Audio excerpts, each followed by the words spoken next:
Good morning. എൻ്റെ radio 91.2 Onattukara പാസഞ്ചറിലേക്ക് സ്വാഗതം. അപ്പോൾ നമ്മൾ ഇന്ന് കുറച്ച് വ്യത്യസ്തമായിട്ടുള്ള കുറച്ച് കാര്യങ്ങളൊക്കെ ഇങ്ങനെ ചർച്ച ചെയ്ത് മുന്നോട്ട് പോകാൻ വേണ്ടി ശ്രമിക്കുകയാണ്. നമ്മുടെ വ്യത്യസ്തമായിട്ടുള്ള കാര്യം എന്ന് പറയുമ്പോഴും നമുക്കൊരു ദുഃഖ വാർത്ത ഉണ്ടായിരുന്നല്ലേ, നമ്മുടെ നവാസ് എന്നുള്ള നവാസ്ക്ക, അങ്ങനെയൊക്കെ വിളിച്ചെങ്കിലും കൂടി നമ്മളെല്ലാവരും അറിയപ്പെടുന്ന കലാഭവൻ നവാസിൻ്റെ ഒരു പെട്ടെന്നുള്ള മരണം നമുക്ക് വല്ലാത്തൊരു ഞെട്ടലാണ് ഉണ്ടാക്കിയിട്ടുള്ളത്.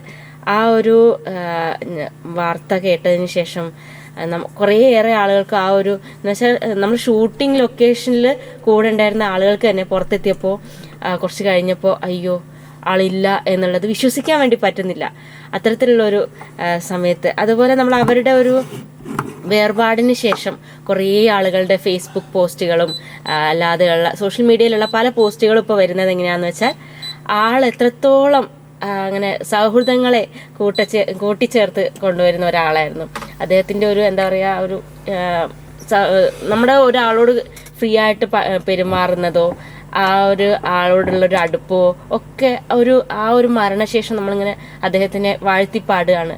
ഇത് ആ ഒരു മരണത്തിന് മുമ്പ് അയാളുടെ മുന്നിൽ നീ എൻ്റെ എത്രയും പ്രിയപ്പെട്ട ആളായിരുന്നു എന്നൊക്കെ പറയാൻ വേണ്ടിയിട്ട് ശ്രമിച്ചിരുന്നെങ്കിൽ. ഞാനൊരു കാര്യം ചെയ്യാം, ഞാനിപ്പോൾ ഒരു വോയിസ് കേൾപ്പിക്കാം. എൻ്റെ ഒരു ഫ്രണ്ട് മാഹിയിൽ നിന്ന് അയച്ചൊരു വോയിസാണ്. ആ വോയിസ് ഒരു പക്ഷേ ഇന്നത്തെ ഈ വിഷയം തുടങ്ങാൻ നല്ലതാണെന്നാണ് എൻ്റെ ഒരു വിശ്വാസം.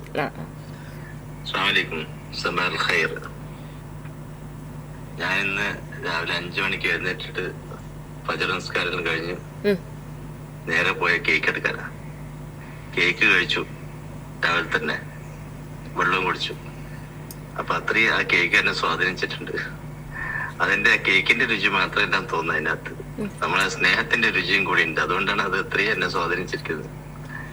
ഇത് മാഹിയിലുള്ള എൻ്റെ ഒരു സുഹൃത്ത്, ഞങ്ങളുടെ ഒരു 3 സുഹൃത്തുക്കൾ കൊല്ലത്ത് വന്നിരുന്നു. എനിക്ക് വർഷങ്ങളായുള്ള സുഹൃത്തുക്കളാണ്. ഞാൻ എപ്പോഴും ദുബൈയിൽ പോകുമ്പോഴുമൊക്കെ പിന്നെ അവരെ കാണാറുണ്ട്. മാഹിയിൽ ഞാൻ 2-3 തവണ പോയിരുന്നു. മയ്യഴിപ്പുഴയും എമ്മുകുന്ദനും ഒക്കെയുള്ള ആ മനോഹരമായ പോർച്ചുഗീസ് കോളനിയായിരുന്ന മാഹിയുടെ ആ മനോഹരമായ ഒരു ഫീലൊക്കെ ഞാൻ ആസ്വദിച്ചിട്ടുണ്ട്. അപ്പോൾ അവർ കൊല്ലത്ത് വന്നു, 2 ദിവസം അവരുണ്ടായിരുന്നു. അപ്പം തിരികെ പോകുന്ന ദിവസം, അതിന് തലേ ദിവസം നമ്മുടെ പിന്നെ എഴുത്താണി എന്ന് പറയുന്ന ഒരു ഹോട്ടലുണ്ട്. അതായത് 10-80 വർഷത്തെ പാരമ്പര്യമുള്ള ഒരു ഹോട്ടലാണ് എഴുത്താണി റഹീമുക്ക, നമ്മുടെ സുഹൃത്താണ്. അപ്പോൾ അവിടെ ഞങ്ങൾ ഭക്ഷണം കഴിക്കാൻ പോയി. വന്ന 3 പേർ, സലീം, സഹീർ, ഷാനവാസ്, ഞാനും ഫിറോസ്. ഞങ്ങൾ ഭക്ഷണം കഴിക്കാൻ പോയപ്പോൾ അവിടുത്തെ ഒരു സ്പെഷ്യാലിറ്റിയാണ് ഈ കേക്ക് എന്ന് പറയുന്നത്, വെട്ട് കേക്ക് എന്ന് പറയുന്നത്. അപ്പോൾ ഈ കേക്ക് അന്ന് കഴിച്ചപ്പോൾ അവർക്ക് ഭയങ്കരമായിട്ട് ഇഷ്ടപ്പെട്ടു. അടുത്ത ദിവസം രാവിലെ അവർ പോവുകയാണ്. അപ്പോൾ എന്ത് ചെയ്തു, ഇത് ആ ഇഷ്ടം നമുക്ക് മനസ്സിലാക്കിയിട്ട് അഡ്രസ്സ് വാങ്ങിച്ചു കൊറിയറിൽ ഈ കേക്ക് അയച്ചു കൊടുത്തു. ഈ കേക്ക് അവിടെ ചെന്നിട്ട് 2-3 ദിവസമായി. അപ്പോൾ ഇന്നത്തെ ദിവസം രാവിലെ അദ്ദേഹം അയച്ച മെസ്സേജാണ് ഞാൻ ഈ കേൾപ്പിച്ചത്. അതായത് രാവിലെ എഴുന്നേറ്റ് നിസ്കരിച്ചതിന് ശേഷം പോയി പെട്ടെന്ന് ആ കേക്ക് എടുത്ത് കഴിച്ചു. വല്ലാത്തൊരു രുചി തോന്നി. ആ രുചി, ആ കേക്കിൻ്റെ രുചിയോടൊപ്പം സ്നേഹത്തിൻ്റെ രുചി കൂടി ഉണ്ടെന്ന്. നിസ്സാരപ്പെട്ട ഒരു സംഗതിയാണ്. ഒരു കേക്കൊക്കെ എത്രയോ ആളുകൾ കഴിക്കുന്നു. അവിടെ 10,000-10,000 കേക്ക് വിറ്റ് പോകുന്നൊരു സ്ഥലമാണ്. പക്ഷേ അതൊരാൾക്ക് കൈമാറിയപ്പോൾ, ആ സ്നേഹത്തോടെയും ഇഷ്ടത്തോടെയും നൽകിയപ്പോൾ അതിലെ ഒരു അനുഭവം ആ സ്നേഹത്തോടെയും സന്തോഷത്തോടെയും നമ്മളോട് തന്നെ പറയുക, നമ്മൾ കേൾക്കുകയാണ്. ഞാനതിനപ്പോഴേ മറുപടി പറയുകയാണ്. അതുമായി ബന്ധപ്പെട്ടവർക്കെല്ലാം ഞാൻ ഈ വോയിസ് ഫോർവേഡ് ചെയ്യുകയാണ്. ഈ പറയുന്നത് അങ്ങ് മറച്ചു വെച്ചിട്ട് മരിച്ചു കഴിയുമ്പോൾ, ഒന്നെങ്കിൽ ഞാൻ മരിച്ചു കഴിയുമ്പോൾ അല്ലെങ്കിൽ വേറൊരാൾ മരിച്ചു കഴിയുമ്പോൾ ഇത് വളരെ ഹൃദ്യമായി പേജിൽ എഴുതുകയാണ്. അന്നത്തെ കേക്ക് എനിക്ക് മറക്കാനാവില്ല. ആര് കേൾക്കാനാ, ആര് വായിക്കാനാ?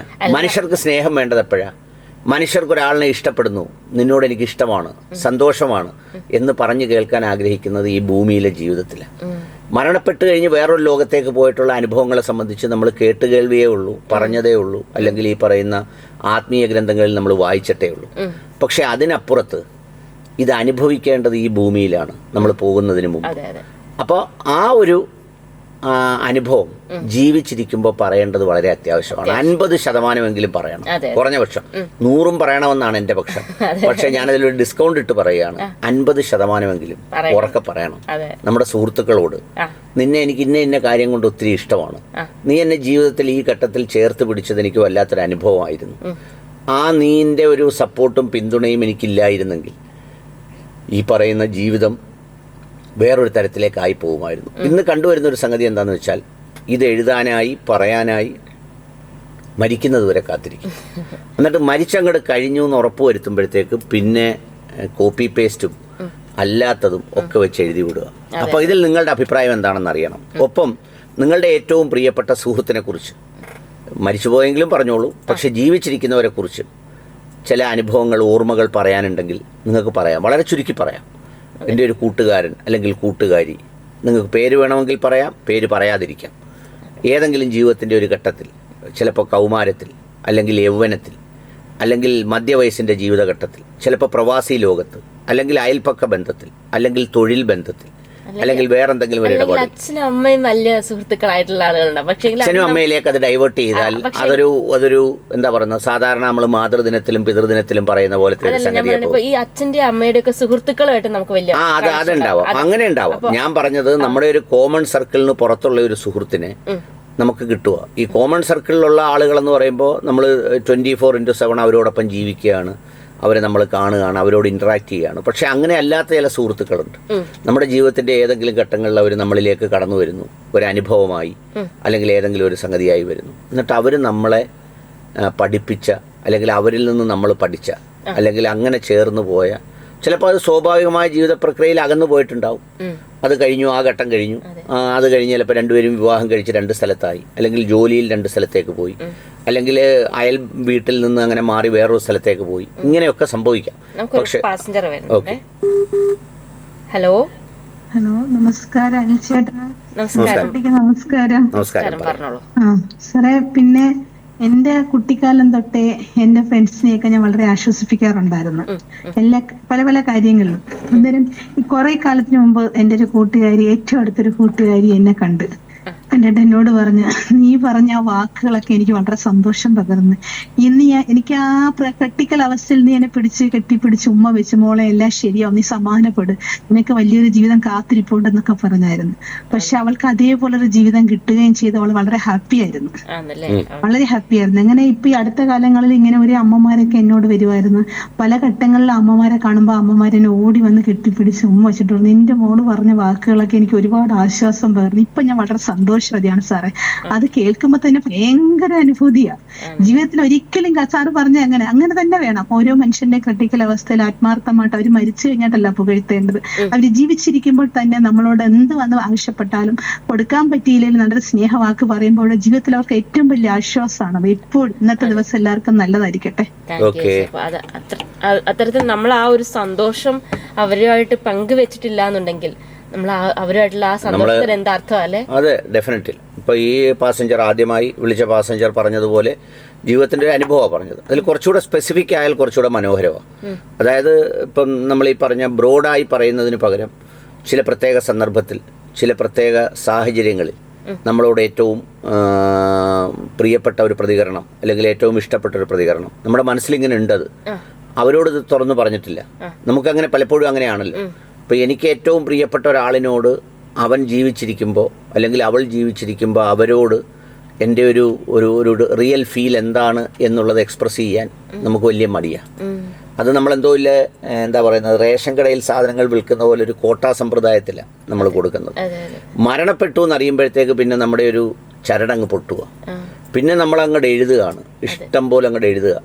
മരിച്ചു കഴിഞ്ഞ് നല്ലത് പറയണ്ടെന്നല്ല ഞാൻ പറഞ്ഞു, പക്ഷെ ആ പറയാനിരിക്കുന്നതിൻ്റെ ഒരു 50% അല്ലെങ്കിൽ അതിൽ കൂടുതലോ ജീവിച്ചിരിക്കുമ്പോൾ ആ മനുഷ്യരോട് പറഞ്ഞാൽ എത്ര ഭംഗിയാണ്. ഇതിൽ 2 വശമുണ്ട്. ഒന്നെന്ന് വെച്ചാൽ അവർ പറയുന്നതിൽ യാഥാർത്ഥ്യം ഉണ്ടോ എന്നുള്ള ഒരു കാര്യം കൂടെ ഉണ്ട്. ചില ആളുകൾ മരിച്ചു കഴിയുമ്പോൾ പുകഴ്ത്തി പറയുന്നുണ്ട്. പിന്നെ മറ്റൊരു വശം എന്ന് വെച്ചാൽ എല്ലാവരും പോസ്റ്റ് ഇടുന്നു. എന്റെ ഇപ്പോ നവാസുകാരുടെ സുഹൃത്തുക്കളെല്ലാം പോസ്റ്റ് ഇട്ടു, അപ്പൊ ഞാനിടാത്തത് എന്താ? അത്രയും ബന്ധമുള്ള ഞാനിടാത്തത് എന്താ? അങ്ങനെ ഒരു ചോദ്യം വരും. നമുക്കൊരു പാസഞ്ചർ ഉണ്ട്, നോക്കാം. Hello hello hello. രണ്ട് സൗഹൃദങ്ങളുടെ കാര്യം പറയാനുള്ളതാണ്. ഒന്ന് നാട്ടുകാരനായിട്ടുള്ള സുഹൃത്തും കൂടെ പഠിച്ച സുഹൃത്തും, ഒന്ന് പ്രവാസ കാലഘട്ടത്തിൽ കണ്ട തൃശ്ശൂരുകാരനായ ഒരു സുഹൃത്തുക്കളുടെ വ്യത്യസ്തങ്ങളായ 2 സ്വഭാവങ്ങളാണ്. സ്വഭാവം എന്ന് വെച്ച് കഴിഞ്ഞാൽ അവരുടെ കരുതലാണ്. എന്നും വിളിക്കില്ല, വല്ലപ്പോഴാണേ വിളിക്കത്തുള്ളൂ. പക്ഷെ അവർക്ക് നമ്മൾ പറയല്ലോ, അവർക്കൊരാവശ്യമോ അല്ലെ നമുക്ക് ഒരു ആവശ്യം എന്ന് വെച്ച് കഴിഞ്ഞാൽ സാമ്പത്തികമല്ല ഞാൻ പറയുന്നത്, അല്ലാതെ മാനസികമായിട്ട് നമുക്കൊരു പിന്തുണ എപ്പോഴാണ് വേണ്ടത് എന്ന് നമുക്ക് തോന്നുമ്പോൾ അവരുടെ ഒരു വിളി അല്ലെങ്കിൽ ഒരു മെസ്സേജ് നമുക്ക് വന്നിരിക്കും. അത് തിരിച്ച് അത് തന്നെയാണ് പറയുന്നത്. എന്താണെന്ന് അറിയില്ല, അതൊരു മൈൻഡ് മാജിക് എന്താണെന്ന് എനിക്ക് ഇപ്പോഴും അത് നിർവചിക്കാൻ പറ്റിയിട്ടില്ല. അത്തരം ഒരു നമുക്കൊരു പ്രതിസന്ധി ഘട്ടങ്ങളൊക്കെ വരുന്ന സമയത്ത് ഒരു സ്വാതന്ത്ര്യമായിട്ടോ അല്ലെന്നുണ്ടെന്നുണ്ടെങ്കിൽ നമുക്കൊരു ആത്മവിശ്വാസം തരുന്നതിനോ ഇവരുടെ ഈ രണ്ട് പേരുടെ ഒരു വിരോധമില്ലെങ്കിൽ അവരുടെ പേര് കൂടി പറഞ്ഞോളൂ. നാട്ടിലുള്ള സുഹൃത്തിന്റെ പേരെന്താ? നാട്ടിലുള്ള സുഹൃത്ത് പനയനാറാവ് എന്നാണ്, ബിജു എന്നാണ് പേര്. തൃശ്ശൂരുള്ള സുഹൃത്ത്? തൃശ്ശൂരുള്ളത് റെജി ആൻഡ്രൂസ് എന്നാണ് പേര്. ഈ രണ്ട് സുഹൃത്തുക്കളുടെ കാര്യം, ഒത്തിരി സുഹൃത്തുക്കളുണ്ടെങ്കിലും ഞാൻ എടുത്തു പറഞ്ഞത് ഈ രണ്ടുപേരുടെ അവർ രണ്ടുപേരുടെ ഒരു പ്രത്യേകത അതാണ്. എപ്പോഴും വിളിച്ച് നിനക്ക് സുഖമാണോ അല്ലെ നല്ലതാണോ അങ്ങനെയുള്ള യാതൊരു ഫോർമാലിറ്റിക്കും അവരുടെ വിളിയിലും പറച്ചിലും സാന്നിധ്യത്തിലും ഒരു മെസ്സേജിനകത്തും നമുക്ക് കിട്ടുന്ന ഒരു ആത്മവിശ്വാസം പറഞ്ഞറിയിക്കാൻ പറ്റാത്ത. തീർച്ചയായും. അപ്പൊ ആ ഒരു സന്തോഷമാണ് പറഞ്ഞത് കേട്ടോ. അപ്പൊ ഞങ്ങൾക്ക് സന്തോഷം. അത്തരത്തില് കുറേയേറെ നമ്മൾ സാധനം പറയല്ലേ, ഈ ഹൃദയം തുറക്കൂ എല്ലാവരും കേൾക്കട്ടെ എന്ന് പറയുന്ന ഒരു സംഗതിയാണല്ലോ. ഇപ്പൊ നേരത്തെ സുസ്മിത പറഞ്ഞതുപോലെ ആ രണ്ട് കാര്യങ്ങളും ഇതിലുണ്ട് എന്ന് പറഞ്ഞു കഴിഞ്ഞാൽ, ഒന്ന് ഇങ്ങനെ പിന്നെ ചെയ്യുമ്പോഴേക്കും പിന്നെ പിന്നെ പിന്നെ എന്താ ഞാൻ ചെയ്യാതിരുന്നാൽ എങ്ങനെ എല്ലാവരും പാസഞ്ചർ വരുന്നുണ്ട് നോക്കാം. ഹലോ രണ്ടുപേർക്കും നമസ്കാരം. നമസ്കാരം. പറയൂ. എനിക്ക് രണ്ട് സുഹൃത്തുക്കളുണ്ട്. ഞാൻ എന്റെ ജീവിതത്തിൽ വല്ല 2-3 സമയത്ത് വളരെയേറെ വിഷമിച്ച്, ഒരുപക്ഷെ എന്റെ ആദ്യം ആരുടെത്താണ് നമുക്ക് പറയാൻ എന്നുള്ളൊരു ചിന്തയിൽ നിൽക്കുന്ന സമയത്ത് എന്റെ രണ്ട് സുഹൃത്തുക്കളിൽ എന്റെ ഒരു ആൺ സുഹൃത്താണ് ഒന്ന്. അതായത് ഞങ്ങള് ഒന്നിച്ച് കളിച്ചു വളർന്നവരാണ്, ഒന്നിച്ച് പഠിച്ച് ഇപ്പോഴും നല്ല സുഹൃത്ത് ബന്ധങ്ങൾ ഇപ്പോൾ നല്ല അടുത്തെത്തി പോകുന്ന ഫാമിലിയാണ്. അപ്പം എനിക്കൊരു ആവശ്യം വരുമ്പോൾ ഞാൻ പ്രദേശത്ത് വിളിച്ച് പറയുന്നതിനേക്കാൾ തൊട്ട് മുൻപേ അവൻ എന്നെ വിളിക്കാറുണ്ട്. ഈ പറഞ്ഞതുപോലെ എന്നെ വിളിക്കാറില്ല. പക്ഷെ ഈ ഒരു സമയത്ത് നമുക്കൊരു ആവശ്യം നമ്മളെ ഒന്ന് ആശ്വസിപ്പിക്കേണ്ട ഒരു ടൈം വരുമ്പോൾ അവനും വിളിക്കാറുണ്ട്. അതുപോലെ ഞാൻ എന്റെ അടുത്ത ഫ്രണ്ട് എന്ന് പറയുന്നത് ഞങ്ങൾ ഒന്നിച്ച് കോളേജിൽ പഠിച്ചവരാണ്. ഇടയ്ക്ക് എല്ലാ ദിവസവും ഈ പറഞ്ഞ പോലെ വിളിക്കാറില്ല, എങ്കിലും ആഴ്ചയിൽ ഏതെങ്കിലും ഒരു ദിവസം ഒന്ന് കോൺടാക്ട് ചെയ്യാറുണ്ട്, മെസ്സേജ് ഇടാറുണ്ട്. നിങ്ങൾക്ക് എല്ലാവർക്കും എത്ര വയസ്സായിട്ടുണ്ടാവും? ഇപ്പൊ ഞങ്ങൾക്ക് 47 വയസ്സാകുന്നു. വലിയ സന്തോഷം. അത് വല്ലാത്തൊരു ചേർത്ത് പിടിക്കലാണ് കേട്ടോ. അതെ അതെ, അത് അവരോട് തന്നെ ഇപ്പൊ ഇത് നമ്മൾ എന്തായാലും അതെ അവരോട് തന്നെ നേരിട്ട് പറയണം. നമ്മൾ ഈ വീഡിയോ അപ്ലോഡ് ചെയ്യും, അവർക്ക് അയച്ചു കൊടുക്കണം. ഞാൻ ഇങ്ങനെ വിളിച്ചു പറഞ്ഞിരുന്നു, എല്ലാവരും കേൾക്കുക, അത്രമേൽ ഇഷ്ടമാണ്. ഈ അടുത്ത സമയത്ത് എന്റെ ആൺ സുഹൃത്ത് എന്ന് പറഞ്ഞ പട്ടാളക്കാരനാണ്. അപ്പൊ അവൻ ഈ പ്രശ്നങ്ങളൊക്കെ നടക്കുന്ന സമയത്തൊക്കെ നമ്മള് മെസ്സേജ് ഇടും, നിനക്ക്. അപ്പൊ അവൻ എന്നോട് പറയുന്നത്, ഞാൻ എപ്പോഴും ഇങ്ങനെ പറയാറുണ്ട്, നീ ഞങ്ങള് സുഖമായിട്ട് ഇറങ്ങുമ്പോൾ നീ ഞങ്ങൾക്ക് വേണ്ടിയിട്ട് നിന്റെ ഉറക്കം ഒഴിച്ച് അല്ലെങ്കിൽ നിന്റെ ജീവിതങ്ങളെല്ലാം മാറ്റി വെച്ചിട്ടാണ് ഞങ്ങൾക്ക് വേണ്ടി കാവൽ നിർത്തുന്നത്. ഞങ്ങൾക്ക് ഇങ്ങനെ പറയുമ്പോൾ ഇവൻ എന്നോട് പറയുന്ന ഒരു ഡയലോഗുണ്ട്, നിങ്ങളുടെയൊക്കെ പ്രാർത്ഥന ഉള്ളിടത്തോളം കാലം ഞാൻ എപ്പോഴും ഇവിടെ സുരക്ഷിതരാണ്. ആ വിശ്വാസമാണ് അവർക്ക് കേട്ടോ. ശരി, അതെ, ആ ഒരു വിശ്വാസമാണ് അവർക്ക് എപ്പോഴും മനസ്സിലുള്ളത്. ഹൃദയബന്ധങ്ങൾ ചേർത്ത് വെക്കുന്ന മനോഹരമായ ഇത്തരം ഭാവങ്ങളുണ്ട്. അത്തരം ഭാവങ്ങൾ നമുക്ക് ജീവിച്ചിരിക്കുമ്പോൾ തന്നെ പങ്കുവെക്കാനുള്ളതാണ്, പറയാനുള്ളതാണ്. അത് പറയുമ്പോഴാണ് ഈ ചെറിയ ജീവിതം എപ്പോഴും അവസാനിക്കാവുന്ന, നമ്മൾ ബൾബ് ഫ്യൂസായി പോകുന്ന അത്രയും ലാഘവത്തോടെ തീരാവുന്ന ഒരു ജീവിതത്തെ ഏറ്റവും മനോഹരമാക്കുന്നത്. അതുകൊണ്ടാണ് ഇത് പറയണമെന്ന് വിചാരിച്ചത്. നമ്മൾ ഈ പലതും പിന്നീട് എഴുതാൻ വെച്ചു, പിന്നീട് കുറിപ്പുകളാക്കി, പിന്നീട് പലതും ചെയ്യുമ്പോൾ ഏറ്റവും സ്നേഹപൂർവ്വം അവരോട് തുറന്നു പറയണം. അല്ലെങ്കിൽ കേൾക്കെ, ഇപ്പം നമ്മളോട് സംസാരിക്കുമ്പം അവരുടെ പേര് സഹിതം പറഞ്ഞ് ഇന്നാരാണ് എനിക്ക് ഏറ്റവും പ്രിയപ്പെട്ടവൻ അല്ലെങ്കിൽ പ്രിയപ്പെട്ടവൾ, എനിക്കിങ്ങനെയാണ് എൻ്റെ സന്ദർഭങ്ങളിൽ ജീവിതത്തെ ചേർത്ത് പിടിച്ചിട്ടുള്ളത് എന്നൊക്കെ പറയുന്നതും കേൾക്കുന്നതും തന്നെ ഒരു സുഖമാണ്. ഹലോ, ആദിനാട്ടിൽ നിന്ന് സുരേന്ദ്രനാണ് ചേട്ടാ. പറയൂ സുരേന്ദ്രൻ. ചേട്ടാ, എന്ത് നല്ല വിഷയങ്ങളാണ് നമ്മുടെ റേഡിയോ കൊണ്ടുവരുന്നത്. അപ്പൊ സംസാരിക്കാതിരിക്കാനൊക്കത്തില്ല. എത്ര അപ്പൊ എന്ന് പറഞ്ഞാ അതുമല്ല, ഞാൻ ഒരു കാര്യം എത്രയും നാളുകൊണ്ട് ചേട്ടനെ ഒന്ന് കാണണമെന്ന് ആഗ്രഹിക്കുന്നുണ്ട്. കാര്യം എന്ന് പറയാൻ എന്റെ ഗുരുനാഥനായിട്ടാണ് ഞാൻ ചേട്ടനെ കാണുന്നത്. എന്തുകൊണ്ടാന്നറിയാവോ? അത് പറഞ്ഞത് എന്തുകൊണ്ടാന്നറിയാവോ? കാര്യം ഈ ശുഭദിന ചിന്തകൾ ഞാൻ രാവിലെയും കേൾക്കും, രാത്രിയിലും ഉള്ള ശുഭദിന ചിന്തകൾ കേൾക്കും.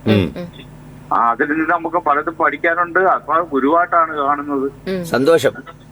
പിന്നെ നമ്മളെല്ലാം ഞാൻ ഇത് പറഞ്ഞോളൂ. നമ്മളെ ഈ ചേർത്ത് പിടിക്കുന്നതെന്ന് പറഞ്ഞാൽ ഈ ചില ഒരുപാട് അനുഭവങ്ങളുണ്ട്. എന്നാലും മറക്കാത്ത ഒരു സുഹൃത്ത് ആരാണ്? മറക്കാത്ത സുഹൃത്ത് എന്ന് പറഞ്ഞാല് എന്റെ കുടുംബത്തിൽ തന്നെ ഉള്ള ഇത് തന്നെയാണ്.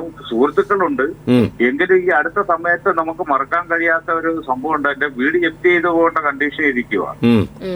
ആ 10 അളവൊക്കെ കഴിഞ്ഞ് എല്ലാം കഴിഞ്ഞ് അവര് 2 മാസം കൂടെ അവർ അവധി തന്ന്. പക്ഷെ നമുക്കൊരു തുണ്ട് ഭൂമി വഴിയില്ലാത്തതിന്റെ ഒരു ഇതുകൊണ്ട് വിൽക്കാൻ ശ്രമിച്ചതൊക്കെ 10-30 ലക്ഷം രൂപയുടെ മുതലാണ്. 18 ലക്ഷം രൂപയ്ക്കെങ്കിലും കൊടുക്കാന്ന് വിചാരിച്ചതൊക്കെ ആരും വരുന്നില്ല. അപ്പൊ ഞാനിങ്ങനെ തകർന്നിരുന്ന് കഴിഞ്ഞപ്പോ കാര്യം മരുഭൂമി കിടന്ന് കഷ്ടപ്പെട്ട ആരുടെ ഒരു വിയർപ്പെടുത്തിട്ട് എന്റെ കഷ്ടപ്പെടുണ്ടാക്കി. അപ്പൊ എന്റെ മകനും മകളും എന്റെ ഭാര്യയും പറഞ്ഞു, ഈ 4 കട്ട കൊണ്ട് ഉണ്ടാക്കി വെച്ചേക്കുന്ന വീടോ അതൊന്നും അല്ല, ഞങ്ങളുടെ കൂടെ ഞങ്ങളുടെ പപ്പയുള്ളതാണ് ഞങ്ങളുടെ സ്വത്ത്, അതുകൊണ്ട് ഒരിക്കലും തകരരുതെന്നും പറഞ്ഞ് അവരെന്നെ ചേർത്ത് പിടിച്ച്. അതാണ് എന്റെ ഏറ്റവും വലിയ ഒരു ശക്തി എന്ന് പറഞ്ഞു. സന്തോഷം. തീർച്ചയായും വലിയ സന്തോഷം. തീർച്ചയായിട്ടും മക്കള് ഈ അച്ഛൻ എത്രത്തോളം പ്രിയപ്പെട്ടതായിരുന്നു ഈ ചേർത്ത് പിടിക്കലെന്ന് ഈ മക്കളും ഭാര്യയും കേൾക്കുന്നുണ്ടാവും, അല്ലെങ്കിൽ അറിയണം അവരും. അങ്ങനെ ആ ചേർത്ത് പിടിച്ചത് ഒരു മനുഷ്യന് നൽകുന്ന ആശ്വാസത്തെക്കുറിച്ചാണ് പറഞ്ഞത്. അതുകൊണ്ട് അങ്ങനെ കരുതലോടെ ചേർത്ത് പിടിക്കുന്ന മക്കളാവണം ഒരുപാട് പേരും കേൾക്കുന്നവരും. ഇനിയും രക്തബന്ധത്തിന്റെ രക്തബന്ധമൊക്കെ എന്ത് ബന്ധം സുസ്മിത, ഇപ്പോഴത്തെ കാലത്ത് ഇങ്ങനെയൊക്കെ കേൾക്കുന്നത്. നമ്മൾ എവിടെയെങ്കിലും ചെല്ലുമ്പോൾ ഒരു പറമ്പിൽ തന്നെ 3 സഹോദരന്മാർ ഒരുമിച്ച് വീട് വെച്ച് താമസിക്കുന്നത് കാണുമ്പോൾ ഒരു സന്തോഷമുണ്ട്. നമ്മൾ കുറേ നേരം നോക്കി നിന്ന് പോകും. ഞാൻ ഈ അടുത്ത സമയത്ത് ഇപ്പോൾ 2 ദിവസം മുമ്പ് ഞാനൊരു യാത്ര കഴിഞ്ഞ് വന്നതാണ്. അപ്പം ഞാൻ കുറ്റ്യാടിയിൽ ചെന്നപ്പോൾ നാദാപുരം, തലശ്ശേരി ആ ഭാഗത്ത് ഈ പറയുന്ന പോക്കു എന്ന് പറയുന്ന അബൂബക്കർ എന്ന് പറയുന്ന ഒരാൾ, അദ്ദേഹത്തിന് വിളിച്ചപ്പോൾ ഒരു കോമ്പൗണ്ടിൽ 3 സഹോദരന്മാർ ഒരുപോലെ വീട് വെച്ച് താമസിക്കുക. അങ്ങനെ ഇവിടെയുണ്ട്. നമ്മുടെ കൃഷ്ണപുരത്ത് നമ്മുടെ എന്താ പറയുന്നത് ഈ പരബ്രഹ്മ ഹോസ്പിറ്റലിലെ ഗൈനക്കോളജിസ്റ്റായ ഗിരിജ ഡോക്ടറുടെ ഹസ്ബൻഡ് കൃഷ്ണകുമാർ, അവർ 3 സഹോദരന്മാരും ഒരേ കോമ്പൗണ്ടിലാണ് താമസിക്കുന്നത്. ഹലോ രണ്ടുപേർക്കും ഗുഡ് മോർണിംഗ്. Good morning. പറയൂ. നല്ലൊരു വിഷയം തിരഞ്ഞെടുത്തതിന് നന്ദി. ഓക്കെ സാറേ, മോളെ ഞങ്ങളെ ഒരു 5-6 സുഹൃത്തുക്കളുണ്ട്. അതായത് 5ാം ക്ലാസ് തൊട്ട് 10ാം ക്ലാസ് പഠിച്ചവരെ. ആ സുഹൃത്തുക്കളുള്ളതിന്റെ ഒരു ഊർജ്ജം ആ ശബ്ദത്തിനില്ല, കുറച്ചുകൂടെ ഒരു പഞ്ച് വരട്ടെ. കാരണം ഈ അവരെന്നെ കരുതിയ ആ ഒരു ഓർക്കുമ്പോ അതിനകത്ത് സങ്കടമാണോ സന്തോഷമാണോ എന്നൊന്നും അറിയുന്നില്ല. അപ്പൊ എല്ലാവർക്കും കഴിഞ്ഞ കർക്കിടകത്തിൽ എന്റെ ഭർത്താവ് പെട്ടെന്ന് മരിച്ചുപോയി.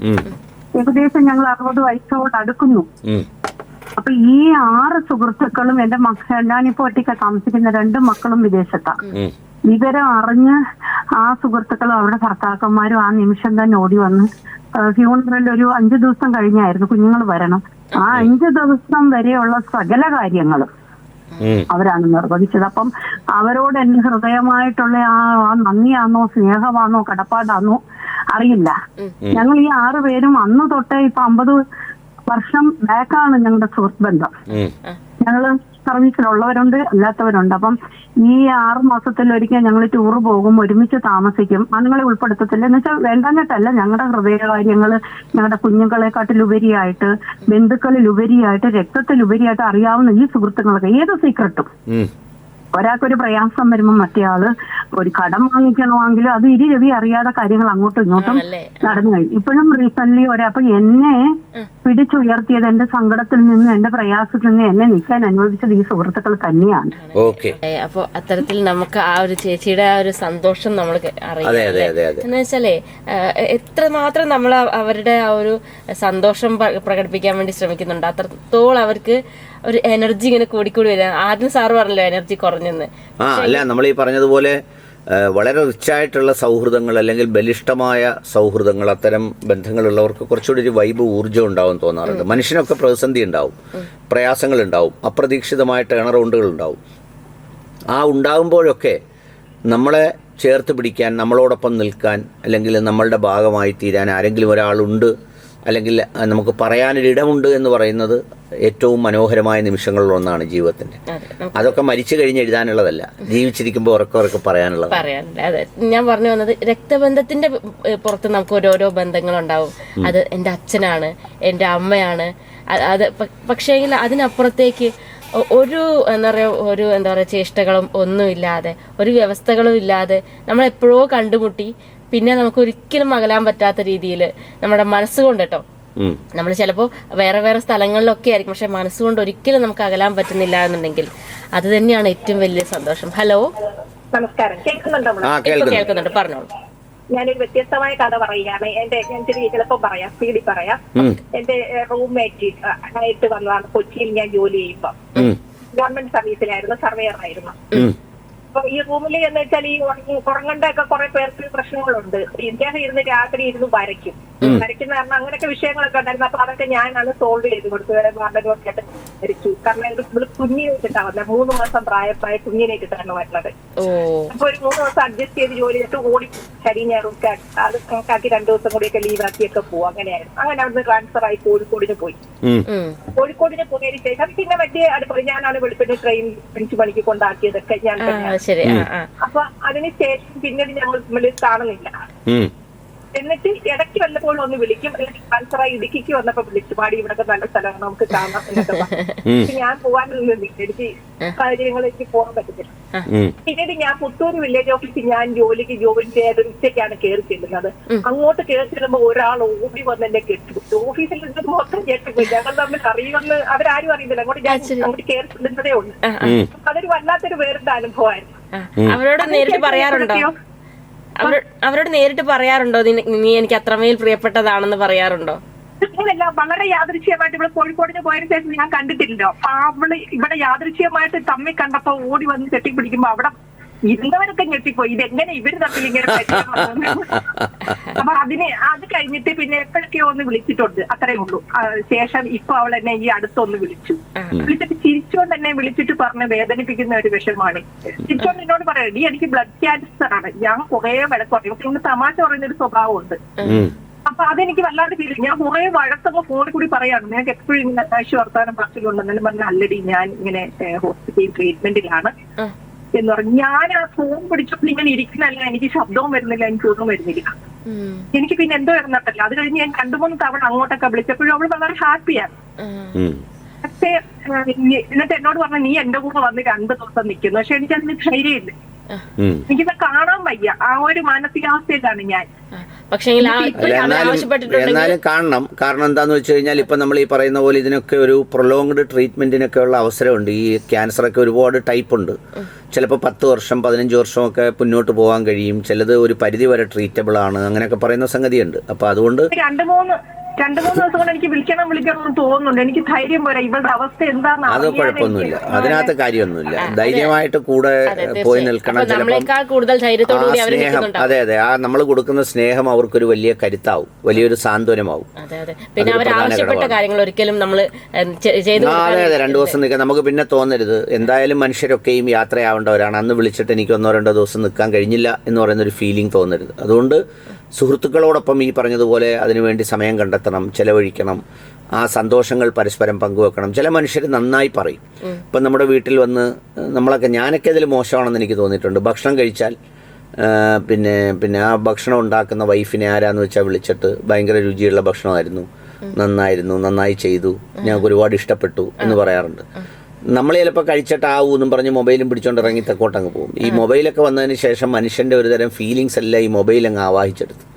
പിന്നെ ഈ മനുഷ്യന്റെ എന്താ പറയുക ജൈവികമായ സ്പന്ദനങ്ങളെല്ലാം ഇതിലൂടെയായി. പിന്നെ നമ്മൾ പോയിട്ട് വേണേ മെസ്സേജ് അയക്കും. എന്നാലിപ്പം ഞാൻ ശ്രദ്ധിക്കാറുണ്ട് അത് പിന്നെ നന്നായിരുന്നു എന്നുള്ള കാര്യം നേരിട്ട് പറയാൻ വേണ്ടി. അവിടെയാണ് ഞാൻ രാവിലെ നേരത്തെ പറഞ്ഞ ആ കേക്കിന്റെ കഥ പറഞ്ഞത്. എന്ന് പറഞ്ഞു കഴിഞ്ഞാൽ ഈ വന്ന സുഹൃത്തിൽ ഒരാൾ ലുലു ഇന്റർനാഷണൽ കമ്പനിയുടെ എക്സ്പോർട്ടിന്റെ ഡയറക്ടറാണ്. പിന്നെ രണ്ടാമത്തെ ആളെന്ന് പറയുന്നത് എന്താ പറയുന്നത് ദീർഘകാലം റോളക്സ് വാച്ചിന്റെ ജനറൽ മാനേജറൊക്കെയായി 10-30 വർഷത്തോളം ജോലി ചെയ്ത ആളാണ്. മൂന്നാമത്തെ ആള് ഫസ്റ്റ് അബുദാബി ബാങ്ക് എന്ന് പറയുന്ന ബാങ്കിന്റെ ഏറ്റവും സീനിയർ ആയിട്ടുള്ള ഒരാളാണ്.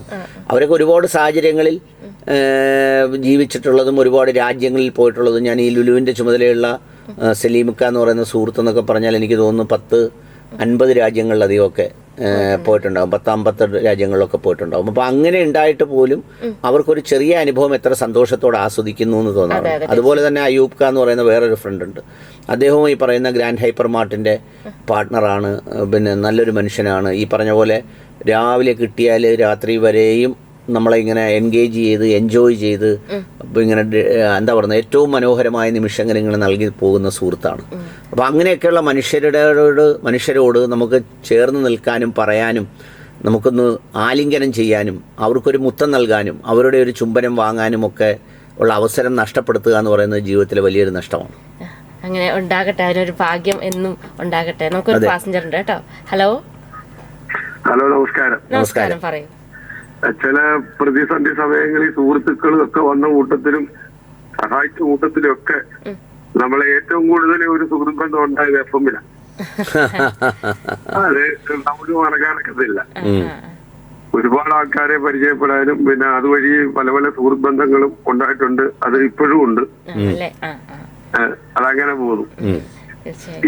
നിങ്ങളെ വിളിച്ചില്ലെങ്കിലും റിജിലാലെ അതുപോലെ തന്നെ നമ്മൾ ഇതിനകത്ത് പലരും വിളിക്കുന്ന ആളുകൾ കേവലം ഒരു റേഡിയോയുടെ യാന്ത്രികതയിലുള്ള കേവലം ശ്രോതാക്കളോ അല്ലെങ്കിൽ റേഡിയോ ജോക്കീസ് എന്നൊക്കെ പറയുന്നതിനപ്പുറത്ത് നിങ്ങളുമൊക്കെ നമ്മുടെ ജീവിതത്തിൻ്റെ ഒരു വൈകാരികതയുടെ ഭാഗമാണ്. എപ്പോഴും ഇങ്ങനെ പലരെയും ഓർക്കാറുണ്ട്. നിങ്ങൾ ചില ദിവസങ്ങളിൽ വിളിച്ചില്ലെങ്കിൽ, അല്ലെങ്കിൽ പ്രകാശ് വിളിച്ചില്ലെങ്കിൽ, അല്ലെങ്കിൽ വേറൊരാൾ സ്ഥിരമായി വിളിക്കുന്ന ആൾ വിളിച്ചില്ലെങ്കിൽ നമുക്കിങ്ങനെ മിസ് ചെയ്യും. എന്തേ അവരെ കണ്ടില്ലല്ലോ. ഇപ്പോൾ കുറേ ദിവസങ്ങളായി നമ്പൂതിരി സാറിൻ്റെ കാര്യം ഓർക്കാറുണ്ട്. സാറ് വിളിക്കുന്നില്ലല്ലോ, എന്ത് പറ്റി എന്നുള്ള ചിന്തിക്കാറുണ്ട്. അപ്പോൾ അങ്ങനെ ഇവരെയൊക്കെ മിസ് ചെയ്യാറുണ്ട്. അത് നിങ്ങളും അത്രമേൽ പ്രിയപ്പെട്ടതാണെന്ന് ഞാൻ പറയുമായിരുന്നു. ഇപ്പോഴല്ലെങ്കിൽ പിന്നെ എപ്പോഴാണ് പറയുന്നത്. അതുപോലെ തന്നെ സാറേ, ഈ മരിച്ചു കഴിയുമ്പോൾ ആളുകളെ പുകഴ്ത്തുന്നത് അത് ഏറ്റവും കൂടുതൽ ഈ രാഷ്ട്രീയ മേഖലകളില്ല. അല്ലാത്തുള്ള സാഹചര്യങ്ങളിലൊക്കെ അപൂർവമായിട്ടുള്ള അത് പിന്നെ ആരും കേൾക്കുന്നില്ല, അറിയുന്നില്ല. ഇത് പരസ്പരം കൊമ്പ് കോർത്തിട്ട് പിന്നെ മരിച്ചു കഴിയുമ്പോൾ അവരെ പറ്റി വലിയ ആദരവ് പറയുന്നതൊക്കെ രാഷ്ട്രീയ മേഖലകളിലേ സാധാരണപ്പെട്ടവരിൽ അത് കാണുന്നില്ല. അഥവാ ഉണ്ടെങ്കിലും വലിയ ശത്രുക്കളാണെങ്കിലും പറയുമോ ജീവിച്ചിരുന്നപ്പം നല്ല ആളായിരുന്നു. അതെ അതെ, അതങ്ങ് മറച്ചു വെക്കും അല്ലേ. അവര് ശത്രുത ആയിരുന്നെങ്കിൽ കൂടി അത് മറച്ചു വെച്ചുകൊണ്ടായിരിക്കും അധികം പറയാറുണ്ടാവും. അതെ, തീർച്ചയായും. അപ്പോൾ അത്തരത്തിൽ ഇപ്പോൾ സാറ് നമ്മൾ നേരത്തെ പറഞ്ഞു നിർത്തിയത് അത് തന്നെയായിരുന്നു. നമ്മളിപ്പോൾ ഒരാള് പോസ്റ്റ് ഇട്ട് കഴിഞ്ഞാൽ മറ്റേ ആൾ എന്തുകൊണ്ട് പോസ്റ്റ് ഇട്ടില്ല എന്നുള്ളൊരു ചിന്ത വരും. അതായത് എനിക്കതിലൊരു അനുഭവം ഉണ്ടായി. നമ്മളിപ്പോൾ ഈ പലരും ഇത് കാണുമ്പോഴത്തേക്ക് പോസ്റ്റ് ഇടുന്നു. ഒരുപാട് ഈ മനുഷ്യൻ്റെ ഒരു വൈകാരികമായ ഒരു സംഗതി എന്താന്ന് വെച്ചാൽ, പിന്നെ മനുഷ്യന് വേറൊരാൾക്ക് ഇഷ്ടം പോലെ ലൈക്ക് കിട്ടുന്നു, കമൻറ്റ് കിട്ടുന്നു, ഷെയർ കിട്ടുന്നു.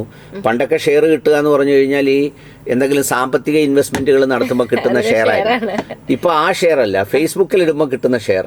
അപ്പം അതങ്ങോട്ട് കിട്ടിക്കഴിയുമ്പോഴത്തേക്ക്, എന്നാൽ നമ്മൾ ഇൻ്റർവ്യൂ നടത്തി പോകുമ്പോൾ അല്ലെങ്കിൽ നമ്മളിങ്ങനെ കണ്ടുപോകുമ്പോൾ ചില മനുഷ്യരെക്കുറിച്ചൊക്കെ കാണാറുണ്ട്. ഞാൻ ഈ സാമൂഹ്യ മാധ്യമത്തിൽ ചെയ്യുമ്പോൾ ഞാൻ എപ്പോഴും ഓർക്കാറുണ്ട്, ഞാൻ ഒരുപാട് മനുഷ്യരെക്കുറിച്ച് പിന്നെ ജീവിച്ചിരിക്കുമ്പോൾ തന്നെ പറയാറുണ്ട്. എൻ്റെ അനുഭവങ്ങൾ ഞാൻ പറയാറുണ്ട്. ഞാൻ ഇന്ന ആളിനെ കണ്ടു. ഇപ്പം ഞാൻ പറഞ്ഞില്ലേ അയ്യൂബക്കയുടെ കാര്യം, എവിടെയോ കിടന്ന ഒരു മനുഷ്യനാണ്. ഒരു ഫോൺ കോളിൽ ബന്ധപ്പെടുന്നു. പിന്നെ എന്നെയും ഫിറോസിനെയും ഖത്തറിലെ ഫുട്ബോൾ കളി കാണാൻ ക്ഷണിക്കുന്നു.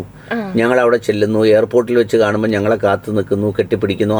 ആ ചേർത്ത് വെക്കൽ ഇനി നമ്മൾ ഈ പറയുന്ന തൊട്ടിൽ മുതൽ കബറിടം വരെ എന്ന് പറയുന്ന ഒരു പ്രയോഗമുണ്ട് ജീവിതത്തിൽ. അങ്ങനെ ഒരു നമ്മുടെ അവസാന യാത്ര വരെ നിലനിൽക്കുന്ന ഒരു സ്നേഹബന്ധത്തിന്റെ ഒരു ആമുഖക്കുറിപ്പായി മാറുന്ന ചില നിമിഷങ്ങളുണ്ട്. ആ നിമിഷങ്ങളെക്കുറിച്ചോ ആ മനുഷ്യരെക്കുറിച്ചോ ആണ് പറയണം എന്ന് പറഞ്ഞത്. നിങ്ങളിപ്പോൾ റേഡിയോയിൽ വിളിച്ച് ലൈവിൽ ഇങ്ങനെ എനിക്ക് മറുപടി പറഞ്ഞില്ലെങ്കിൽ പോലും നിങ്ങളുടെ ഹൃദയത്തിൽ ഉണ്ടാവണം. ഈ ഫോൺ വെക്കുമ്പോൾ, അല്ലെങ്കിൽ ഈ പരിപാടി കഴിയുമ്പോൾ, അല്ലെങ്കിൽ ഇന്നത്തെ ദിവസം, അല്ലെങ്കിൽ ഈ വരുന്ന ഓണക്കാലത്ത് അങ്ങനെ ഒരു പ്രിയപ്പെട്ട സുഹൃത്തിനെ, ഒരുപാട് സന്ദർഭങ്ങളിൽ നമ്മളെ സഹായിച്ചിട്ടുള്ള സുഹൃത്തിനെ, നമ്മളോടൊപ്പം നിന്നിട്ടുള്ള സുഹൃത്തിനെ, എനിക്കങ്ങനെ പലരും ഉണ്ട് പല ഘട്ടങ്ങളിലായി.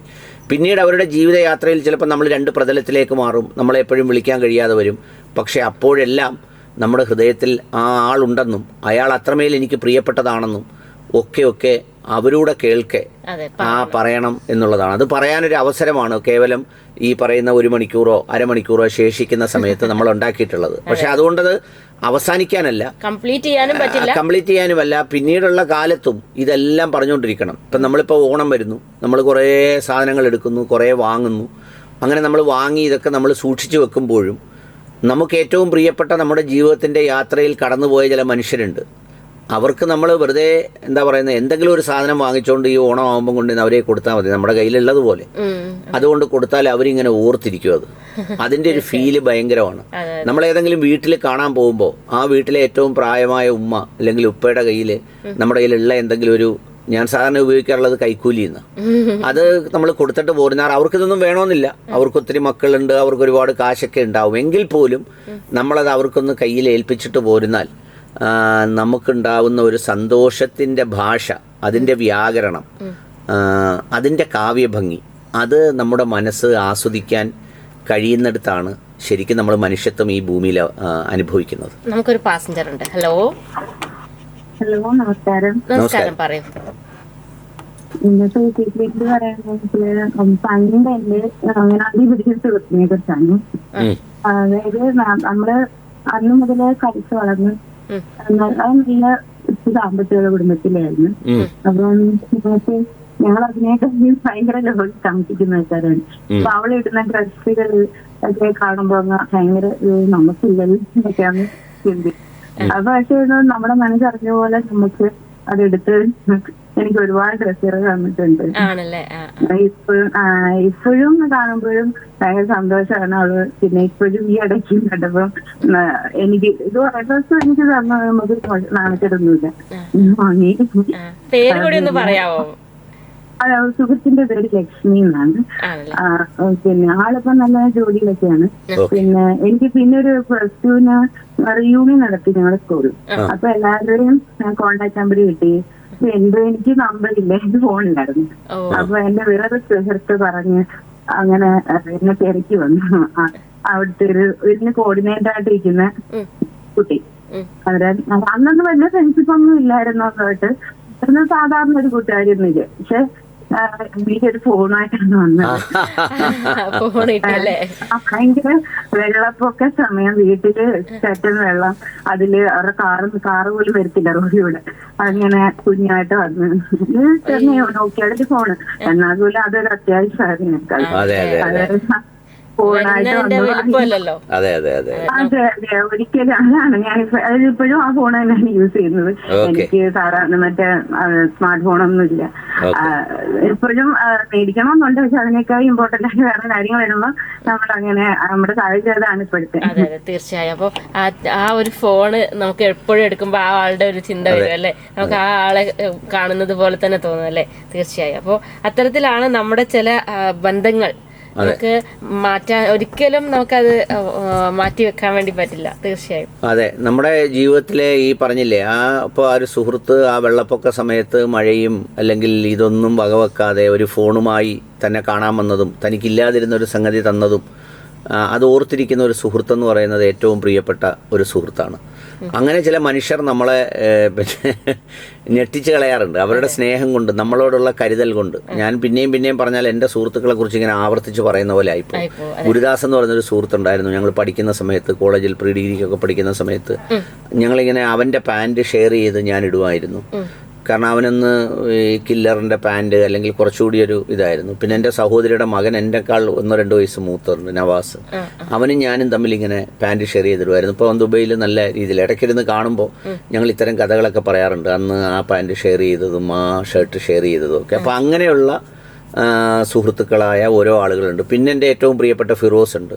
ഈ പറയുന്ന എന്താ പറയുന്നത്, നമ്മുടെ ജീവിതത്തിൻ്റെ പ്രതിസന്ധികളിലൊക്കെ നമ്മളോട് പല ഘട്ടങ്ങളിലും നിന്നിട്ടുള്ള, അതോടൊപ്പം തന്നെ നമ്മളെ ചില പാഠങ്ങൾ പഠിപ്പിക്കുകയും ചില കാര്യങ്ങൾ മനസ്സിലാക്കി തരികയും ചെയ്യും. നല്ല സുഹൃത്തിൽ നിന്ന് നമ്മൾ അങ്ങനെ ചില കാര്യങ്ങൾ മനസ്സിലാക്കിയിട്ടുണ്ട്. ഞാൻ സത്യത്തിൽ ഫിറോസിൽ നിന്നാണ് ഈ സ്നേഹാനുഭവം എങ്ങനെയാണെന്നും അതുപോലെ തന്നെ ഈ കുടുംബ ബന്ധങ്ങൾ ചേർന്ന് നിൽക്കുന്നതിൽ, പിന്നെ മനുഷ്യരോട് നമുക്ക് ഏറ്റവും അനിവാര്യമായ ബന്ധങ്ങളോട് ചെറിയ കാര്യങ്ങളിൽ പിണങ്ങുകയോ പകയോ വൈരാഗ്യമോ ഒക്കെ ഒന്നും ഇല്ലാതെ ചേർന്ന് നിൽക്കണമെന്നൊക്കെ പറയുന്ന, സത്യം പറഞ്ഞാൽ ജീവിതത്തിൻ്റെ പ്രതിസന്ധികളെ മുന്നോട്ട് കൊണ്ടുപോകുമ്പോൾ ഇപ്പോൾ എപ്പോഴും മനസ്സിൽ തോന്നും അവനുണ്ട് എന്ന് പറയുന്ന ഒരു ഫീൽ ഉണ്ടല്ലോ.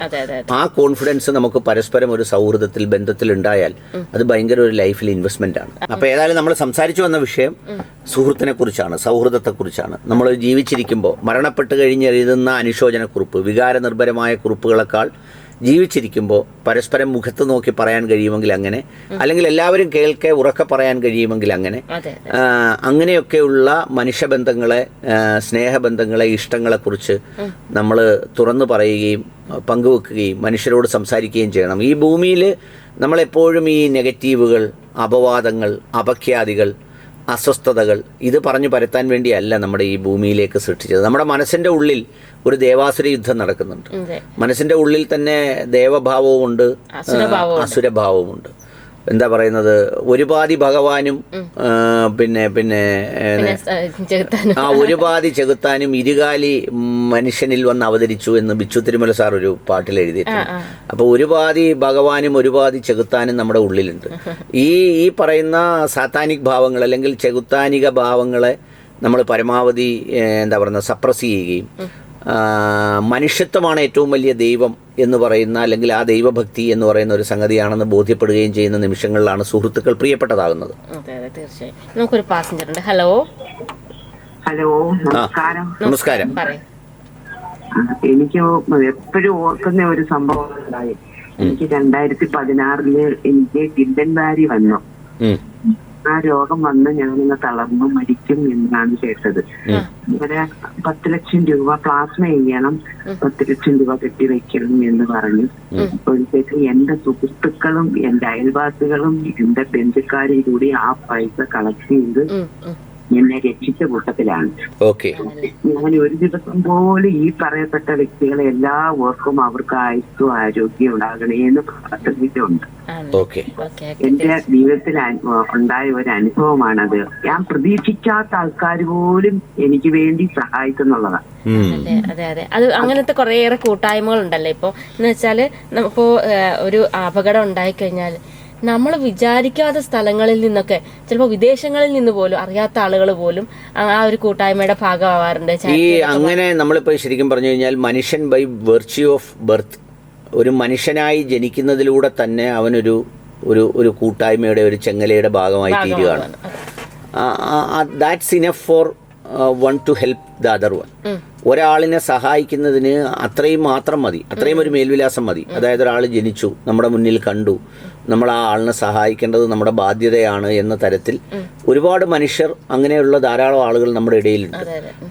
പിന്നെ ആ സ്വാഭാവികമായ ആ സഹായങ്ങൾ ഒരു മനുഷ്യന് ചെയ്തില്ലെങ്കിൽ അല്ലെങ്കിൽ നമ്മൾ ചെയ്യാൻ ശ്രമിച്ചില്ലെങ്കിൽ, എല്ലാം ഒന്നും നമുക്ക് ചെയ്യാൻ പറ്റില്ല.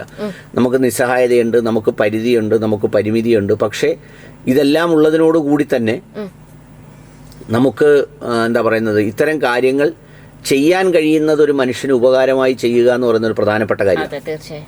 അത് ചെയ്യുമ്പോൾ ഇപ്പോൾ ഈ പാസഞ്ചർ പറഞ്ഞതുപോലെ, അവസാനം പറഞ്ഞതുപോലെ, ഈ ഒരു അസുഖം വന്നപ്പോൾ അപ്രതീക്ഷിതമായി ഒരു നാടൊന്നാകെയും ബന്ധുക്കളൊന്നാകെയും വന്ന് തിരിച്ചെൻ്റെ ജീവൻ ബാക്കി തന്നു. അവരെ എന്നും ഓർക്കാറുണ്ട്, അവരെ എന്നും പ്രാർത്ഥിക്കാറുണ്ട് എന്ന് പറയുന്നത്, അവർക്ക് വേണ്ടി പ്രാർത്ഥിക്കാറുണ്ടെന്ന് പറയുന്നത് ഒരു താങ്ക്ഫുൾനെസ് ആണ്. അപ്പോൾ അതുകൊണ്ട് ആ താങ്ക്ഫുള്ളായിട്ടുള്ള ഒരു ഹൃദയമുള്ളവരാണ് ഈ സൗഹൃദത്തെക്കുറിച്ചും മനുഷ്യബന്ധങ്ങളെക്കുറിച്ചും നമ്മളെ സഹായിച്ചവരെക്കുറിച്ചും ഒക്കെ പറയേണ്ടത്. അധികവും സ്ത്രീകളാണെന്ന് തോന്നുന്നു. ഇതിപ്പോ നമ്മളെ വിളിച്ചപ്പോൾ തുറന്നു പറഞ്ഞത് പുരുഷന്മാര് അതെന്താന്ന് വെച്ചാലേ അവരുടെ ചില സ്ത്രീകൾക്ക് ഇങ്ങനെ കണ്ടിന്യൂസ് ആയിട്ട് കൊണ്ടുപോകാൻ വേണ്ടി ഇതിലൊരു കണ്ടിന്യൂസ് അതിനകത്തൊരു കാര്യമുണ്ട്. ഒരു സുസ്മിത, ഈ ഒരുപാട് ആളുകൾ ഈ ജീവിത ശൈലി രോഗങ്ങളിൽപ്പെട്ട് മരിക്കുന്നതിൻ്റെ കാരണം ഭക്ഷണമാണെന്നുള്ളത് കുറേയൊക്കെ ശരിയാണ്. പക്ഷെ അതിനേക്കാൾ ഉപരി ഒരു കാര്യമില്ലാതെ മസിൽ പിടിക്കുന്നവരുണ്ട്. ജീവിതം ഭയങ്കര സിമ്പിളല്ലേ? നമ്മുടെ മുന്നിൽ എത്തുന്ന ഒരു സിറ്റുവേഷൻ്റെ ഏറ്റവും ബെസ്റ്റ് സൊല്യൂഷൻ എന്താണോ ആ ചോയ്സുകൾ പരിശോധിച്ച് അത് ചെയ്ത് തീർക്കുക എന്നുള്ളതേ ഉള്ളൂ. അല്ല, ഞാൻ പറഞ്ഞ എന്താന്ന് വെച്ച് കഴിഞ്ഞാൽ, ഇപ്പം നമ്മൾ വീട്ടിന് പുറത്തോട്ടിറങ്ങുന്നു, അപ്പുറത്തെ വീട്ടുകാരൻ്റെ വീട്ടിലെ ഒരു മരം അവിടെ ഇങ്ങനെ മറിഞ്ഞു വീണ് കിടക്കുന്നു. നമുക്ക് എന്താണ് നമ്മുടെ മുന്നിലുള്ള സൊല്യൂഷൻ? ഒന്ന്, നമുക്ക് ആ മരം മറികടന്ന് അങ്ങ് ഇറങ്ങിപ്പോകാം, അല്ലെങ്കിൽ നമുക്കൊരാളിനെ വിളിച്ച് അതൊന്ന് കട്ട് ചെയ്ത് മാറ്റും, ഇല്ലെങ്കിൽ ഒഴിഞ്ഞു പോകാം, ഇല്ലെങ്കിൽ അയാളോട് പിടിച്ചതൊന്ന് മാറ്റിത്തരണേന്ന് പറയാം. ഇതൊന്നുമല്ല, നമുക്ക് വലിയൊരു കലഹം ഉണ്ടാക്കാം. എൻ്റെ മരത്തിലോട്ട് മറിഞ്ഞു വീണ എന്താണെന്നുള്ളത്. അതിലേറ്റവും ഏത് സൊല്യൂഷനാണ് എനിക്ക് ഏറ്റവും ഇഷ്ടപ്പെട്ടത് എന്ന് തീരുമാനിക്കുന്നത് എൻ്റെ ചോയ്സാണ്. അപ്പോൾ ഏറ്റവും ആ ലളിതസുന്ദരമായ ഒരു ആൻസർ കണ്ടെത്തി നമ്മൾ അവിടെ കൂടെ അത് മറികടന്ന് നമ്മളങ്ങ് പോയാൽ ജീവിതം അത്രയേ ഉള്ളൂ. അതിന് വേറെ വലിയൊരു ഒരു മഹാഗ്രന്ഥം ഒന്നും ഇതിന് പെട്ടെന്ന് എന്ന് നമ്മൾ വീട്ടിനകത്തേക്ക് കയറി ഏതെങ്കിലും ഗ്രന്ഥം മറിച്ച് നോക്കി ഈ മരം മുറിഞ്ഞു കിടന്നാൽ എന്താണ് ചെയ്യേണ്ടതെന്ന് പഠിച്ച് അതിൻ്റെ നീളവും വീതിയും ഒന്നും അളക്കേണ്ട കാര്യമില്ല. ലൈഫ് അത്രയേ ഉള്ളൂ. അപ്പോൾ അതുകൊണ്ട് ആ നിമിഷങ്ങളിലെ ഏറ്റവും നല്ല സന്തോഷങ്ങൾ നമ്മുടെ സുഹൃത്തിനെക്കുറിച്ച്, നമ്മളെ സഹായിക്കുന്ന മനുഷ്യരെക്കുറിച്ച്, നമ്മളോട് ചേർന്ന് നിൽക്കുന്നവരെക്കുറിച്ചൊക്കെ ഈ അനുശോചനക്കുറിപ്പുകളും അല്ലെങ്കിൽ അതുപോലെയുള്ള സംഗതികളും എഴുതാൻ കാത്തിരിക്കാതെ നമ്മൾ ജീവിച്ചിരിക്കുമ്പോൾ തന്നെ അവരെക്കുറിച്ച്, അവരുടെ നന്മകളെക്കുറിച്ച് പറയുകയും അല്ലെങ്കിൽ അത് ചെയ്യുന്നത്. ഞാനിങ്ങനെ കഴിഞ്ഞ ദിവസം സാമൂഹ്യ മാധ്യമത്തിലിട്ടപ്പോൾ ഒരാൾ എഴുതിയ ഒരു ഉത്തരം, സാറേ അത് മലയാളികൾ പലരും പറയാത്ത എന്താ പറയുക, അത് കേട്ട ഒരു പൊങ്ങി അഹങ്കാരികളായി. ഞാനത് മുമ്പ് പറഞ്ഞു നിർത്തി. പിന്നെ ഞാനിപ്പോ പറഞ്ഞു വന്നല്ലോ, എന്ന് വെച്ചാൽ സ്ത്രീകൾ ഒരുപാട് എന്ന് വെച്ചാൽ വീട്ടിൽ ഒതുങ്ങുന്ന ഒരു ടൈപ്പ് ആളുകളുണ്ടല്ലോ, അവർക്ക് ഈ മനസ്സിലായിരിക്കും അവരുടെ സൗഹൃദം ഉണ്ടാവുക. ആ ഒരു സൗഹൃദം ചിലപ്പോൾ അവർക്ക് പ്രകടിപ്പിക്കാൻ കിട്ടിയ ഒരു വേദി എന്നുള്ള രീതിക്ക് ഓണാട്ടുകരയില് വിളിക്കുന്നതായിരിക്കും. കുറച്ച് പാസഞ്ചേഴ്സ് കൂടുതലായിട്ട് വിളിച്ചത് അതുകൊണ്ടായിരിക്കും. ഒരു പാസഞ്ചർ. ഹലോ. നമസ്കാരം രണ്ടുപേർക്കും. നമസ്കാരം. പറയും.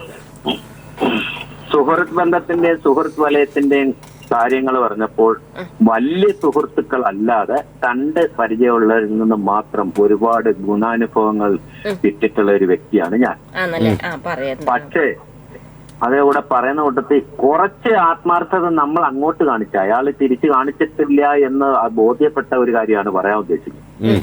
ഇതുപോലെ എനിക്ക് ഒരു സാമ്പത്തിക പ്രതിസന്ധി എന്ന് വെച്ചാൽ എന്റെ പെങ്ങളുടെ കല്യാണം സംബന്ധിച്ചിടത്തോളം ഈ കണ്ട് പരിചയത്തിന്റെ അടിസ്ഥാനത്തിൽ ഉള്ള ഒരാള് കുറച്ച് പൈസ അയാള് സഹായിക്കാൻ വേണ്ടി അയാൾ 1-2 പേരുടെ കയ്യിൽ കടം മേടിച്ചിട്ട് എനിക്ക് തരാനാണ്. അങ്ങനെ യാദർച്ഛ്യാലെ നമ്മുടെ ഏറ്റവും അടുത്ത സുഹൃത്ത് എന്ന് വിശ്വസിക്കാവുന്ന ഒരാള് കണ്ടപ്പോ എന്താ അത് ഇന്നപോലെ ഷാജിക്കയുടെ സഹോദരിയുടെ വിവാഹമാണ്, ഇച്ചിരി പൈസ കൊടുക്കും. ഇത് എന്തിനാ കൊടുക്കേണ്ട കാര്യമൊന്നുമില്ല, അയാൾക്ക് എടുക്കട്ടെ, കയ്യിൽ ഇഷ്ടം പോലെ കാശുണ്ട്, ഒരുപാട് പൈസ ഉണ്ട്. പക്ഷെ മറ്റേ പുള്ളി അതൊന്നും വകവെച്ചില്ല. അന്നേരം അയാൾ പറഞ്ഞു ഇവനൊരു നാരദനാ. പിന്നെ നാരദനായി പൈസ തന്ന് 96 സംഭവമാണ്.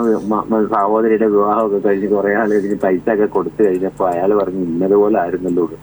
അല്ല അങ്ങനല്ല, എന്താണോ ഇയാളുമായിട്ട് വലിയ എന്തോന്നൊന്നും ഇല്ലാത്തതെന്ന് ചോദിച്ചപ്പോ ഞാൻ പറഞ്ഞു വലിയ ഗുണമില്ലേലും ദോഷമുള്ളവനെ കൊണ്ടു നടക്കാതിരിക്കുന്നു അല്ലെന്ന്. അല്ലാണ്ട് ഞാൻ വെറുതെ ഒരു ചുമ്മാ ഇത് പറഞ്ഞതാ. എന്നിട്ട് ഇയാളെ സംബന്ധിച്ചിടത്തോളം എന്റെ ഇത്തിള് പോലുള്ള രീതി, അയാൾക്ക് അങ്ങോട്ട് കിട്ടുന്ന കാര്യങ്ങൾ മാത്രമേ ഉള്ളൂ, മറ്റൊരുത്തനെ സഹായിക്കാനുള്ളത് മാത്രമൊന്നല്ല. ആരെന്തെങ്കിലും കൊടുക്കാൻ പോകുന്നോ അത് ഇല്ലാതാക്കുന്ന ജോലിയും കൂടെ. അങ്ങനെ ചില ആളുകളുണ്ടല്ലേ? അതെ, തീർച്ചയായും അങ്ങനെയും ചില ആളുകളുണ്ട്. നമ്മളിപ്പോ ആർക്കെങ്കിലും എന്തെങ്കിലും സഹായിക്കുകയാണെന്നുണ്ടെങ്കിൽ അതിന്റെ ആവശ്യം അവർക്ക് ഉണ്ടാവില്ല എന്ന് പറയുന്ന ഒരു ഈ മനുഷ്യർ സെറ്റ് ആവുന്ന കുറെ സാഹചര്യങ്ങളുണ്ട്. ഇപ്പൊ നമ്മൾ പറയത്തില്ല, ഇപ്പൊ ഒരു സ്ക്രൂ അല്ലെങ്കിൽ ഒരു നെട്ടും ബോൾട്ട്, അത് എല്ലാ സാധനത്തിനും അത് പറ്റൂല. പക്ഷെ സൂട്ടാവുന്ന വേറൊരു സ്ഥലമുണ്ട്. ഇപ്പം നമുക്കൊരു സുഹൃത്ത് ബന്ധം എസ്റ്റാബ്ലിഷ് ചെയ്യാൻ കഴിയാത്ത ഒരാള് പിന്നെ വേറൊരാൾക്ക് ചിലപ്പോൾ നല്ല സുഹൃത്തായിരിക്കും. മനസ്സിലായില്ലേ പറഞ്ഞു? അങ്ങനെ ഇതിന്റെ ഒരു ടേസ്റ്റിൽ ഒരുപാട് ഡിഫറൻസ് ഉണ്ടല്ലോ. നമ്മളിപ്പോൾ ഈ ആഹാരം കഴിക്കുമ്പോൾ ഉള്ള നമ്മൾ ഈ കറി മറ്റേതുമൊക്കെ കുഴച്ച് കഴിക്കുമല്ലോ, അതിന്റെ ഒരു ടേസ്റ്റ് നമ്മൾ അറിയാതെ നമുക്ക് ഇഷ്ടപ്പെട്ട ഒരു ടേസ്റ്റ് ഒപ്പിക്കും. ഈ ചോറിൽ കറി ഒഴിക്കുമ്പോൾ കുറച്ച് മുളക് ഒഴിക്കും, കുറച്ച് ഉപ്പൊഴിക്കും, കുറച്ച് അച്ചാർ പൊടി ഒഴിക്കും, തൈര് ഒഴിക്കും. ഇതൊക്കെ നമ്മുടെ ഓരോരുത്തരുടെ ടേസ്റ്റ് ആണ്, ഓരോരുത്തരുടെയും അളവും വ്യത്യാസം. അതാണ് ആ സൗഹൃദത്തിലും അങ്ങനെയുണ്ട്. അതെ, നമുക്കൊരു പാസഞ്ചർ ഉണ്ട്. ഹലോ. രണ്ടുപേർക്കും ഗുഡ് മോർണിംഗ്. Good morning. സാറേ, ഞാൻ ഈ മദ്യപിക്കുന്ന സമയത്തും വല്ലാത്ത പ്രത്യേകിച്ച് കുറെ വർഷങ്ങളായിട്ട് എന്ന് പറഞ്ഞാൽ ഇങ്ങനെ എന്നെ ചേർത്ത് പിടിച്ചതും എനിക്ക് മറക്കാൻ പറ്റത്തതായ ഒരേ ഒരു സുഹൃത്തെ കിട്ടാൻ, അത് എന്റെ റേഡിയോനാണ്. ഏറ്റവും വലിയ സുഹൃത്ത് എന്റെ റേഡിയോ എന്ന് പറയും. ഓക്കെ, അത് പറഞ്ഞിട്ടാണ് പോയിട്ടോ. അപ്പൊ അങ്ങനെയാണ് ചില നമുക്കിപ്പോ ആളുകൾ തന്നെ ആവണമെന്നില്ല കേട്ടോ. റേഡിയോയും ഒരു ഉറ്റ സുഹൃത്തായിട്ടാണ്. ശബ്ദങ്ങളിലൂടെ നമ്മളിപ്പം എന്താ പറയുന്നത്, കേൾക്കാൻ കഴിയാത്ത ചില മനുഷ്യരോട് അവരുടെ ഭാഗത്ത് നിന്ന് സംസാരിക്കുന്ന പോലെ നമുക്കും അതുപോലെ തന്നെ കുറേ മനുഷ്യരെ നമ്മൾ കേൾക്കുന്നു. നമ്മൾ കുറേ സ്ഥലത്ത് ചെല്ലുമ്പോൾ ഇങ്ങനെ റേഡിയോയിലെ എന്നൊക്കെ ഇങ്ങനെ അവശബ്ദം പോലെ ആളുകൾ പറയുന്നത് നമ്മുടെ ചെവിയിൽ കേൾക്കും. അപ്പം നമ്മൾ ഈ അന്തരീക്ഷത്തിലേക്ക് വിക്ഷേപിക്കുന്ന ശബ്ദതരംഗങ്ങൾ, അത് കേവലം ശബ്ദതരംഗങ്ങൾ മാത്രമല്ല, അതൊരു സ്നേഹതരംഗം കൂടിയാണ്. അപ്പോൾ ആ സ്നേഹതരംഗം മനുഷ്യർക്കിടയിൽ ബന്ധങ്ങൾ ഉണ്ടാക്കാൻ, തിരിച്ചറിയാൻ നമ്മൾ കുറേ ദിവസം ആവർത്തിച്ച് ഇങ്ങനെ പല വിഷയങ്ങളും പറയുമ്പോൾ അവരുടെയൊക്കെ ഉള്ളിൽ അത് ഉണ്ട് എന്ന് പറയുന്നത് കേൾക്കുന്നത് ഒരു സന്തോഷമാണ്. അതും ഈ പറഞ്ഞൊരു പ്രധാന ഘടകമാണ്. നമ്മളിതല്ലാതെ പിന്നെ എപ്പോഴാണ് പിന്നെ അതുപോലെ തന്നെ നമ്മൾ കണ്ടുവരുന്നൊരു പ്രവണതയുണ്ട്. ഇപ്പോൾ ഒരാൾ നമ്മളിങ്ങനെ സുഹൃത്തുക്കളായിട്ടൊക്കെ നിൽക്കുന്നു. ഇപ്പോൾ നമ്മൾ സുഹൃത്താണ്, ഇപ്പോൾ ശരത്ത് എൻ്റെ ഒരു സുഹൃത്താണ്. ശരത്തിൻ്റെ എന്തെങ്കിലും ഒരു സംഗതിയിൽപ്പെട്ട് അല്ലെങ്കിൽ വേറൊരാൾ ഇതിൽപ്പെട്ട് ഒരു സൈബർ ആക്രമണം അല്ലെങ്കിൽ എന്തെങ്കിലും തരത്തിലൊരു തെറ്റിദ്ധാരണാജനകമായ പോസ്റ്റ് ഉണ്ടാവുമ്പോൾ അതിനെ ക്ലാരിഫൈ ചെയ്യാൻ ശ്രമിക്കുന്ന സുഹൃത്തുക്കളുണ്ട്, മൗനമാകുന്നവരുണ്ട്.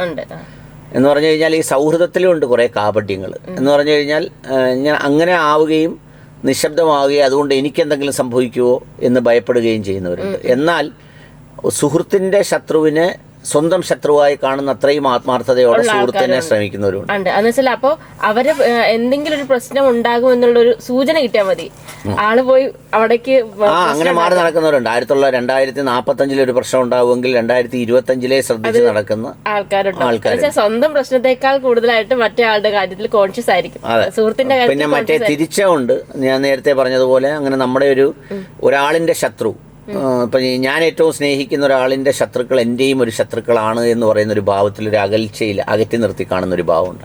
സൗഹൃദത്തിൻ്റെ ഒരു മനോഹര ഭാവമാണ്. നമുക്കൊരു പാസഞ്ചർ ഉണ്ട്. ഹലോ. ഹലോ, നമസ്കാരം. നമസ്കാരം, പറയൂ. ഞാൻ റസീന. റസീന പറയൂ. ഞാൻ ഇന്ന് ജീവിച്ചിരിക്കാൻ കാരണം ഒരു വ്യക്തി ഈ ഭൂമി ജീവിച്ചിരിക്കുന്നുണ്ട് എന്ന് വെച്ചാൽ ആ കേൾക്കുന്നൊരു ഒരു അച്ഛനമ്മയായിരിക്കും. പക്ഷേ ബന്ധങ്ങൾക്കെല്ലാം അപ്പുറം ഒരു 3-4 വർഷം മുമ്പ് എനിക്ക് ഒരു ആക്സിഡന്റ് പറ്റി, എന്റെ മാനസികമുള്ള വ്യക്തി. അപ്പൊ എന്നെ വിളിക്കൊണ്ടുപോയി കൗൺസിലിംഗ് വന്ന്. അപ്പൊ ഡോക്ടറെ ഞാനിപ്പോ കഴിഞ്ഞ ശനിയാഴ്ച കണ്ടായിരുന്നു. ആ വ്യക്തി സാറിനും അറിയാവുന്ന വ്യക്തിയാണ്. എന്നെ ഒത്തിരി വഴക്ക് പറഞ്ഞിട്ടുള്ളത് ഞാൻ കരഞ്ഞതുമാണ്. ജോലിയുടെ ഭാഗമായിട്ട് പേര് ഞാൻ പറയുന്നില്ല. ഓക്കെ, അവരോട് പറഞ്ഞാ മതി. അല്ല, അറിയാം, എനിക്കും അറിയാം. ശരി, ഓക്കെ. വലിയ സന്തോഷം കേട്ടോ. അവരുടെ ആ ഒരു സങ്കടം ഉള്ളിൽ ഒതുക്കിക്കൊണ്ടാണ് ആ ഒരു വാക്കുകൾ പുറത്തേക്ക് വന്നത്. അത് അവരുടെ ഒരു ജീവിതമാണ്. സത്യം പറഞ്ഞ ജീവിതത്തിന്റെ പ്രയാസങ്ങളിൽ, പ്രതിസന്ധികളിൽ ഈ പറയുന്ന വാക്കുകൾ കൊണ്ട്, അല്ലെങ്കിൽ ഒരു ചേർത്ത് വെക്കൽ കൊണ്ട്, അല്ലെങ്കിൽ ഒപ്പമുണ്ടെന്നൊരു പറയൽ കൊണ്ട് നമ്മളെ ചേർത്ത് വെക്കുന്ന സുഹൃത്തുക്കൾ, അവർ പിന്നെ നമ്മളിൽ നിന്ന് അകന്നു പോയി എന്നേക്കുമായി ഇല്ലാതായി കഴിഞ്ഞ്, അയ്യോ അവനോട് അത് പറയാൻ പറ്റില്ല, അല്ലെങ്കിൽ അവനോട് ഇത് പറയാൻ പറ്റില്ല, അല്ലെങ്കിൽ അവൻ അന്ന് എനിക്ക് അങ്ങനെ ചെയ്തതിന് ഞാൻ അങ്ങനെ പറഞ്ഞില്ലല്ലോ, അല്ലെങ്കിൽ അവനെക്കുറിച്ച് ഞാൻ മിണ്ടിയില്ലല്ലോ എന്ന് പറയുന്നതിനപ്പുറം ഈ ജീവിതത്തിൻ്റെ കാലയളവിൽ തന്നെ ഏറ്റവും മനോഹരമായി നമ്മൾ അവരോട് പറയുകയും, എനിക്ക് ഏറ്റവും പ്രിയപ്പെട്ടവരാണ് നിങ്ങൾ, അല്ലെങ്കിൽ ഏറ്റവും പ്രിയപ്പെട്ട സുഹൃത്താണ് നീ, നിൻ്റെ സ്നേഹമാണ് ഏറ്റവും പ്രധാനം, നിൻ്റെ സ്നേഹത്തെ ഞാൻ എൻജോയ് ചെയ്യുന്നു, ഞാൻ അനുഭവിക്കുന്നു, അത് ഞാൻ ആസ്വദിക്കുന്നു, നീ എനിക്ക് ഏറ്റവും പ്രിയപ്പെട്ടവനോ പ്രിയപ്പെട്ടവളോ ആണെന്ന് നേർക്ക് നേരെ ഹൃദയം കൊണ്ട് ഹൃദയത്തോട് സംസാരിക്കുന്ന ഭാഷയിൽ പറയുന്നൊരു ഭംഗി, അത് ഏറ്റവും മനോഹരമായ ഒരു താഴ്വരയിൽ, ഏറ്റവും മനോഹരമായ ഒരു സുഖസമൃദ്ധമായ കാറ്റേറ്റുകൊണ്ട് ഒരു നദിയിലേക്ക് ഒഴുകുന്ന വെള്ളത്തിലേക്ക് നോക്കിയിരിക്കുന്ന ഒരു കളിയോടത്തെ കണ്ട് പറയുന്നത് പോലെയാണ് ആ നിമിഷത്തിന്റെ ഏറ്റവും മനോഹരമായ ഭംഗി. അതുകൊണ്ട് ആ സൗഹൃദത്തെക്കുറിച്ചാണ് നമ്മൾ ഉറക്കെ പറയാൻ പറഞ്ഞത്. അത് എനിക്കും ഇതുപോലെ തന്നെ കുറേയേറെ സൗഹൃദങ്ങൾ ഉണ്ടെങ്കിലും നമുക്ക് പ്രിയപ്പെട്ടതായിട്ട് 1-2 പേരുണ്ടാവുമല്ലോ. അതിലുള്ള ഒരാൾ വയനാട്ടിലുള്ള ബേസിൽ ജോർജ് എന്ന് പറഞ്ഞ ആള്. അപ്പോൾ അവന്റെ ഒരു പ്രത്യേകത എന്ന് വെച്ചാൽ എപ്പോൾ കണ്ടാലും കണ്ട ഉടനെ ചീത്ത പറയുകയായിരിക്കും ചെയ്യാം. നീ എന്തുകൊണ്ട് അത് ചെയ്തില്ല, നീ എന്തുകൊണ്ട് ഇത്, നീ എന്തോ അങ്ങനെ ആക്കി ഇങ്ങനെ ആക്കിയെന്ന് വെച്ചാൽ നമ്മളെ കാണുമ്പോൾ ഉള്ളത് ചീത്ത പറയലായിരിക്കും. നീ എന്താ അങ്ങനെ ചെയ്തേ ഇങ്ങനെ ചെയ്തതെന്ന് വെച്ചാൽ നമ്മളെ കാണുമ്പോൾ പറയാനുള്ളത് സ്നേഹവാക്കുകളോ ഇങ്ങനെ നമ്മളങ്ങനെ സ്നേഹപ്രകടനങ്ങളോ ഒന്നും ആയിരിക്കില്ല. പക്ഷേ ആവശ്യമുള്ള സമയത്ത് ആളുടെ ഒരു ഫോൺ കോൾ എന്തായാലും എത്തും. അപ്പോൾ ഒരു വയനാട്ടിലൊക്കെ ഈ ഒരു മഴക്കാലമൊക്കെ ആയിക്കഴിഞ്ഞാൽ നമുക്ക് ഭയങ്കര പേടിയാണ്. നമ്മൾ എപ്പോഴും അവനെ വിളിച്ചോണ്ട് എടാ എന്താ അവിടെ എന്താ കുഴപ്പമുണ്ടോ, ഇല്ല ഞാൻ ഓക്കെ അടി എന്ന് കേട്ടാൽ ചിലപ്പോൾ അപ്പം തന്നെ നമ്മൾ ഫോൺ വെക്കും. നമ്മൾ എന്തെങ്കിലും ജോലി തിരക്കിലോ എന്തിനൊക്കെ ആയിരിക്കും ചിലപ്പോൾ വിളിക്കുന്നത്. ഞാൻ ഓക്കെ അടി എന്നുള്ള ആ ഒരു സംസാരം കേൾക്കുമ്പോൾ നമ്മളും ഓക്കെ ആവും. അപ്പോൾ അതാണ് അതിൻ്റെ ഒരു രീതി. നമ്മൾ ഇപ്പോൾ നമ്മൾ പറയില്ല സ്നേഹപ്രകടനങ്ങൾ വേണം എന്ന് പറയുന്നത് കൊണ്ട് കൂടി തന്നെ സ്നേഹപ്രകടനങ്ങൾ ഇല്ലെങ്കിലും അവരുടെ മനസ്സിൽ ആ ഒരു സ്നേഹം ഉണ്ടാവും. അപ്പോൾ പ്രകടിപ്പിക്കുന്നത് ചിലപ്പോൾ സ്നേഹത്തോടു കൂടി തന്നെ ആവണമെന്നില്ല. പക്ഷെ അവരുടെ മനസ്സിൽ അതുണ്ടായാലും അത് ഞാൻ മനസ്സിലാക്കുന്ന മനസ്സിലാണ് നമ്മുടെ ആ ഒരു സൗഹൃദം ഇരിക്കുന്നത്. അത് പ്രകടിപ്പിക്കുന്ന സമയത്ത് അത് വൈകാരികമായിരിക്കും. ചില സമയങ്ങളിൽ ചിലപ്പോൾ സന്തോഷമായിരിക്കും പ്രകടിപ്പിക്കുന്നത്, ചിലപ്പോൾ ചീത്ത പറഞ്ഞുകൊണ്ടായിരിക്കും പ്രകടിപ്പിക്കുന്നത്. ആ ഒരു നമ്മുടെ ഒരു പ്രകടിപ്പിക്കുന്ന രീതിക്ക് ഉള്ളൊരു വ്യത്യാസമായിരിക്കും അത്. ഓക്കെ, അപ്പോൾ നിങ്ങളുടെ ഓരോരുത്തരുടെ അനുഭവങ്ങൾ നിങ്ങൾ വിളിച്ചു പറഞ്ഞോളൂ എന്ന് മാത്രമല്ല, നിങ്ങൾക്ക് ഇപ്പം നമ്മുടെ ഇതിനകത്തോട് വിളിച്ചു പറയാൻ കഴിയുന്നില്ലെങ്കിലും നിങ്ങൾ സുഹൃത്തുക്കളെ വിളിക്കൂ. 2 ദിവസം മുമ്പായിരുന്നു ഈ എന്താ പറയുക ഫ്രണ്ട്ഷിപ്പ് ഡേ എന്നൊക്കെ പറഞ്ഞു. അന്ന് കുറേ നമ്മളെന്താ പറയുക കൊട്ടയിൽ കൊള്ളാത്ത കുറേ വാചകങ്ങൾ എവിടുന്നെങ്കിലുമൊക്കെ കോപ്പി അടിച്ചുകൊണ്ട് വന്ന് നമ്മുടെ പേജിൽ എഴുതി സൗഹൃദം ഒരു ഒലക്കയാണ്, അല്ലെങ്കിൽ സൗഹൃദം ഒരു തേങ്ങാക്കൊലയാണെന്നൊക്കെ പറഞ്ഞ് എഴുതുന്നതിനേക്കാൾ ഏറ്റവും മനോഹരമായിട്ടുള്ളത് നമ്മുടെ ഏറ്റവും പ്രിയപ്പെട്ട ഒരാളിനെക്കുറിച്ച് അല്ലെങ്കിൽ ഒരു സുഹൃത്തിനെക്കുറിച്ച് വളരെ മനോഹരമായി ലോകം കേൾക്കെ എഴുതുക എന്നുള്ളത്. അതിൽ നമ്മൾ മനസ്സിൽ പറയുന്നത് അതിൻ്റെ ഒരു സ്നേഹഭാഷ നമുക്കുണ്ട്, അല്ലെങ്കിൽ അത് വായിച്ചെടുക്കാൻ നമുക്ക് കഴിയുന്നുണ്ട് എന്നുള്ളതാണ് അതിൻ്റെ ഒരു പ്രധാനപ്പെട്ട സംഗതിയായി എഴുതേണ്ടത്. ഞാനും ഒരു യാത്രയിലായിരുന്നു ഇതുമായി ബന്ധപ്പെട്ട്. എങ്കിലും ഞാൻ അന്ന് എഴുതി, സൗഹൃദത്തിന് ജീവനോളം വിലയുണ്ടെന്ന് നീ എന്നെ പഠിപ്പിച്ചു, സ്നേഹം ആസ്വദിക്കേണ്ടത് എങ്ങനെയെന്ന് നീ എന്നെ പഠിപ്പിച്ചു, കുടുംബ ബന്ധങ്ങളുടെ മൂല്യം അനുഭവിച്ചത് ആരും അറിയാതെ പരലോകത്തിനായി നന്മ ചെയ്യുന്നതിൽ, ഹൃദയം മുറിച്ചവരെയും മുറിക്കുന്നവരെയും പടച്ചവനായി മാപ്പ് നൽകുന്നതിലും നീ ഒരു പാഠമാണ്. You are really A sealed nectar of friendship and you are A good man my friend. Firoz എന്ന് പറഞ്ഞിട്ട് എൻ്റെ സുഹൃത്തിനെ കുറിച്ച് ഞാൻ ഫേസ്ബുക്കിൽ എഴുതിയതാണ്. പാസഞ്ചർ ഉണ്ട്. ഹലോ ഹലോ, നമസ്കാരം. പറയും എന്റെ പേര് അശ്വതിയാണ്. സാറ് പറഞ്ഞ കാര്യം എന്ന് വെച്ചാൽ, സാറെ എല്ലാവർക്കും ഒന്നും ഫ്രണ്ട്സ് അങ്ങനെ പൊതുവെ അങ്ങനെ കിട്ടാറില്ല, ഒരു ആത്മാർത്ഥ സുഹൃത്തിനെ കിട്ടാറില്ല. അപ്പം ഞാൻ പറയാം, സ്കൂളിലെ ഒരു അനുഭവം പറയുകയാണെങ്കിൽ എനിക്കൊന്ന് ഈ ഗേൾസിനെക്കാട്ടി കൂടുതലും ബോയ്സ് ആയിരിക്കും കൂടുതലും ഒരു ഫ്രണ്ട്ഷിപ്പിന്റെ അകത്ത് കൂടുതൽ ഒരു ഡീപ്പായിട്ട് കാണിക്കുന്നത്. അവര് കല്യാണം കഴിഞ്ഞിട്ട് അവര് സുസ്മിത കേട്ടോന്ന് ഞാൻ ചോദിച്ചത്, പറയൂ. ബോയ്സ് ആണെങ്കിൽ എവിടെയെങ്കിലും വെച്ച് എന്തുകൊണ്ടടി, ഇപ്പൊ ഞങ്ങൾ അച്ചാർ കച്ചവടമൊക്കെ ചെയ്യുന്നത്. അപ്പം എന്നെ ഓടി വെച്ച് ഞാൻ കച്ചവടം ചെയ്തപ്പം പെട്ടെന്ന് അവന്മാർക്ക് വിഷമം തോന്നി. നീ എന്താ എവിടെ നിൽക്കുന്നു, നീ പഠിച്ചിട്ടൊക്കെ നീ PSC കോച്ചിന് പോവാഞ്ഞ് എന്നൊക്കെ വഴക്കൊക്കെ പറഞ്ഞൊരു വീട്ടിലെ നമ്മുടെ ആൾക്കാർ വഴക്ക് പറയുന്ന പോലെ ആ ഒരു സ്നേഹമാണ് ആ പിള്ളേർക്ക്. അപ്പം എനിക്ക് ഗേൾസിനെക്കാട്ടി കൂടുതലും ഫ്രണ്ട്ഷിപ്പിന് നല്ല ഇതുള്ളത് ബോയ്സിനാണെന്ന് തോന്നുന്നു. അപ്പൊ എന്നെ തമാശയൊക്കെ പറഞ്ഞ് എന്റെ അച്ചാറൊക്കെ മേടിച്ചോണ്ട് പോകുന്നു, കൊച്ചിനെ മോളെ നോക്കി അവർക്ക് മുട്ടായി മേടിച്ചു കൊടുക്കുന്നു, അതൊക്കെ ഒരു സന്തോഷമാണ്. അപ്പൊ എനിക്ക് ഒരു ഫ്രണ്ട്ഷിപ്പിന്റെ കാര്യം പറയുമ്പോ എനിക്ക് ഗേൾസ് ഒരു 100% നോക്കിക്കഴിഞ്ഞാൽ ഒരു കുറവാണ്, പെൺകുട്ടികൾ കൂടുതൽ കുറവാണ്. ഒരു നാണോ അല്ലെങ്കിൽ ഒരു കുറച്ച് മുന്നോട്ട് വരാനൊരിതാണ്. ഈഗോ പ്രശ്നം മാത്രമല്ല, ഞാൻ പറയാം. വലിയ സന്തോഷം. ഓക്കെ അശ്വതി, എത്ര സന്തോഷത്തോടെ അല്ല, എന്തോരം ചിരിക്കുന്നു അശ്വതി. ഇപ്പൊ ഈ പറഞ്ഞ പോലെ അച്ചാർ വിൽക്കുന്നു, അങ്ങനെ ജീവിതത്തിന് വേണ്ടി പൊരുതുകയാണെന്നാണ് ഞാൻ കുറച്ച് ശബ്ദം കേട്ടപ്പോൾ മനസ്സിലായത്. അങ്ങനെ ഒരാൾ പോലും സന്തോഷത്തോടെ ചിരിക്കുന്നു എന്നുള്ളതാണ്, ആത്മവിശ്വാസത്തോടെ. ഇതിൽ പ്രധാന കാര്യമുണ്ട്, ഈ സ്ത്രീകളെന്ന് പറയുന്നത് എന്തെങ്കിലുമൊക്കെ ഈ വൈകാരികതയ്ക്ക് അങ്ങ് അടിമയായി പോയാൽ ബാക്കിയെല്ലാം അങ്ങ് കട്ട് ഓഫ് ചെയ്യും. ഇപ്പോൾ ഉദാഹരണത്തിന് കല്യാണം കഴിച്ചു വന്ന അണ്ണനും കുഞ്ഞും എന്നായാൽ പിന്നെ ബാക്കിയുള്ള ചുറ്റുപാടുകളില്ല. അതിന് അവരെ മാത്രം കുറ്റം പറഞ്ഞാൽ പറ്റൂല, അതിനുള്ള സ്പേസും സമയവും അവർക്ക് കിട്ടാറില്ല, അവരത് എടുക്കാറുമില്ല. പക്ഷെ ഇപ്പോൾ ആ ട്രെൻഡ് നന്നായി മാറി വരുന്നുണ്ട്. ഞാൻ എപ്പോഴും പറയാറുണ്ട്, ലേഡീസിനോട് ഞാൻ ഇപ്പോഴും പറയുന്നു, നിങ്ങൾ യാത്ര പോകണം. ലേഡീസ് ഉള്ളി ടൂറുകളുണ്ട്, സ്ത്രീകൾ മാത്രം പോകുന്നവരുണ്ട്, നല്ല എഡ്യൂക്കേറ്റഡ് ആയിട്ടുള്ളവരുണ്ട്, അല്ലാത്തവരുണ്ട്. ഇവർ ബാച്ചായി എറണാകുളം ട്രിവാൻഡ്രത്തു നിന്നൊക്കെ ലേഡീസ് മാത്രമായി പല സ്ഥലങ്ങളിലും പോകുന്നുണ്ട്. ആ യാത്രയ്ക്ക് നിങ്ങളൊപ്പം പോകണം. നിങ്ങൾ അതിനൊന്നും വലിയ ചിലവൊന്നും ആവില്ല. നിങ്ങളിതെല്ലാം ഇങ്ങനെ ഇത് ചെയ്ത് നിങ്ങൾ കുറേ കാലം ഭർത്താവിന് ആഹാരം രാവിലെ ഉച്ചയ്ക്കും വൈകിട്ടും കുക്കറടിക്കുന്ന പോലെ ഉണ്ടാക്കി കൊടുത്തു. അത് കഴിഞ്ഞ് മക്കളെ കെട്ടിച്ചു, പിന്നെ മക്കൾ പ്രസവിച്ച് കുഞ്ഞുങ്ങളെ നിങ്ങളുടെ കൈ കൊണ്ട് തന്നിട്ട് അവർ ടൂറിന് പോകുന്നു. നിങ്ങളിത് മടി വെച്ചോണ്ടിരിക്കും. ഏറ്റവും വലിയ വെല്ലുവിളി എന്താണെന്നറിയാം, അമ്മേ ആ അലമാരയുടെ അടുത്ത് ഇരുന്ന സാധനം എന്തിയെ, അത് അലമാരയുടെ ഏത് ഡ്രോയിലാ, അതൊക്കെ അണച്ചിട്ട് അങ്ങ് പോണം. മൊബൈൽ അണച്ചിട്ട് വേറൊരു നമ്പർ എടുത്ത് ഒന്നും സംഭവിക്കൂല. പക്ഷേ എങ്കിലുണ്ടല്ലോ ഈ ഇറങ്ങാൻ, ഇപ്പൊ സാറ് പറഞ്ഞ പോലെ ഇങ്ങനെ ഇറങ്ങി തിരിക്കാൻ ആഗ്രഹിക്കുന്ന ആളുകൾക്കുണ്ടല്ലോ, അതിനുള്ള സാഹചര്യം ചിലപ്പോൾ വീടുകളിൽ നിന്ന് കിട്ടാറില്ല. വീട്ടിലേക്ക് ഒരു കാര്യത്തിലും അങ്ങനെ ഒരു സാഹചര്യം കിട്ടി ഒരു കാര്യവും ചെയ്യാൻ പറ്റൂല. നിങ്ങൾ തടസ്സങ്ങൾ ഉണ്ടാവുന്ന ആ കാര്യം ചെയ്തിരിക്കണം. അതല്ല പെർമിഷനൊക്കെ ഇപ്പോഴത്തെ ആളുകൾ തരും. അങ്ങനെ ആരാ പെർമിഷൻ തരാതിരിക്കുന്നത്? ഇല്ലാത്ത വീടുകളുണ്ട്. ഇല്ലാത്ത വളരെ കുറച്ച് വീടുകൾ കാണും.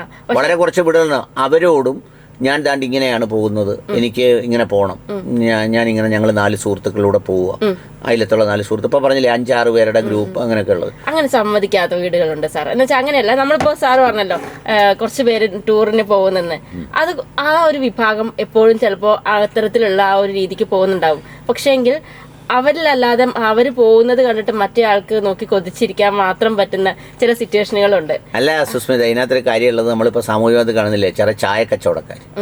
ഇല്ലെങ്കിൽ നിങ്ങൾ രണ്ടുപേരുടെ പോകും, ഭാര്യയും ഭർത്താവും കൂടെ. പിന്നെ സുഹൃത്തുക്കളും മറ്റൊരു തമ്മിൽ പോകുന്നില്ലെങ്കിൽ നിങ്ങൾക്ക് സൗകര്യമോ സമയം ഉണ്ടെങ്കിൽ, നിങ്ങൾക്ക് സൗകര്യങ്ങളുണ്ടെങ്കിൽ നിങ്ങൾ പോകും.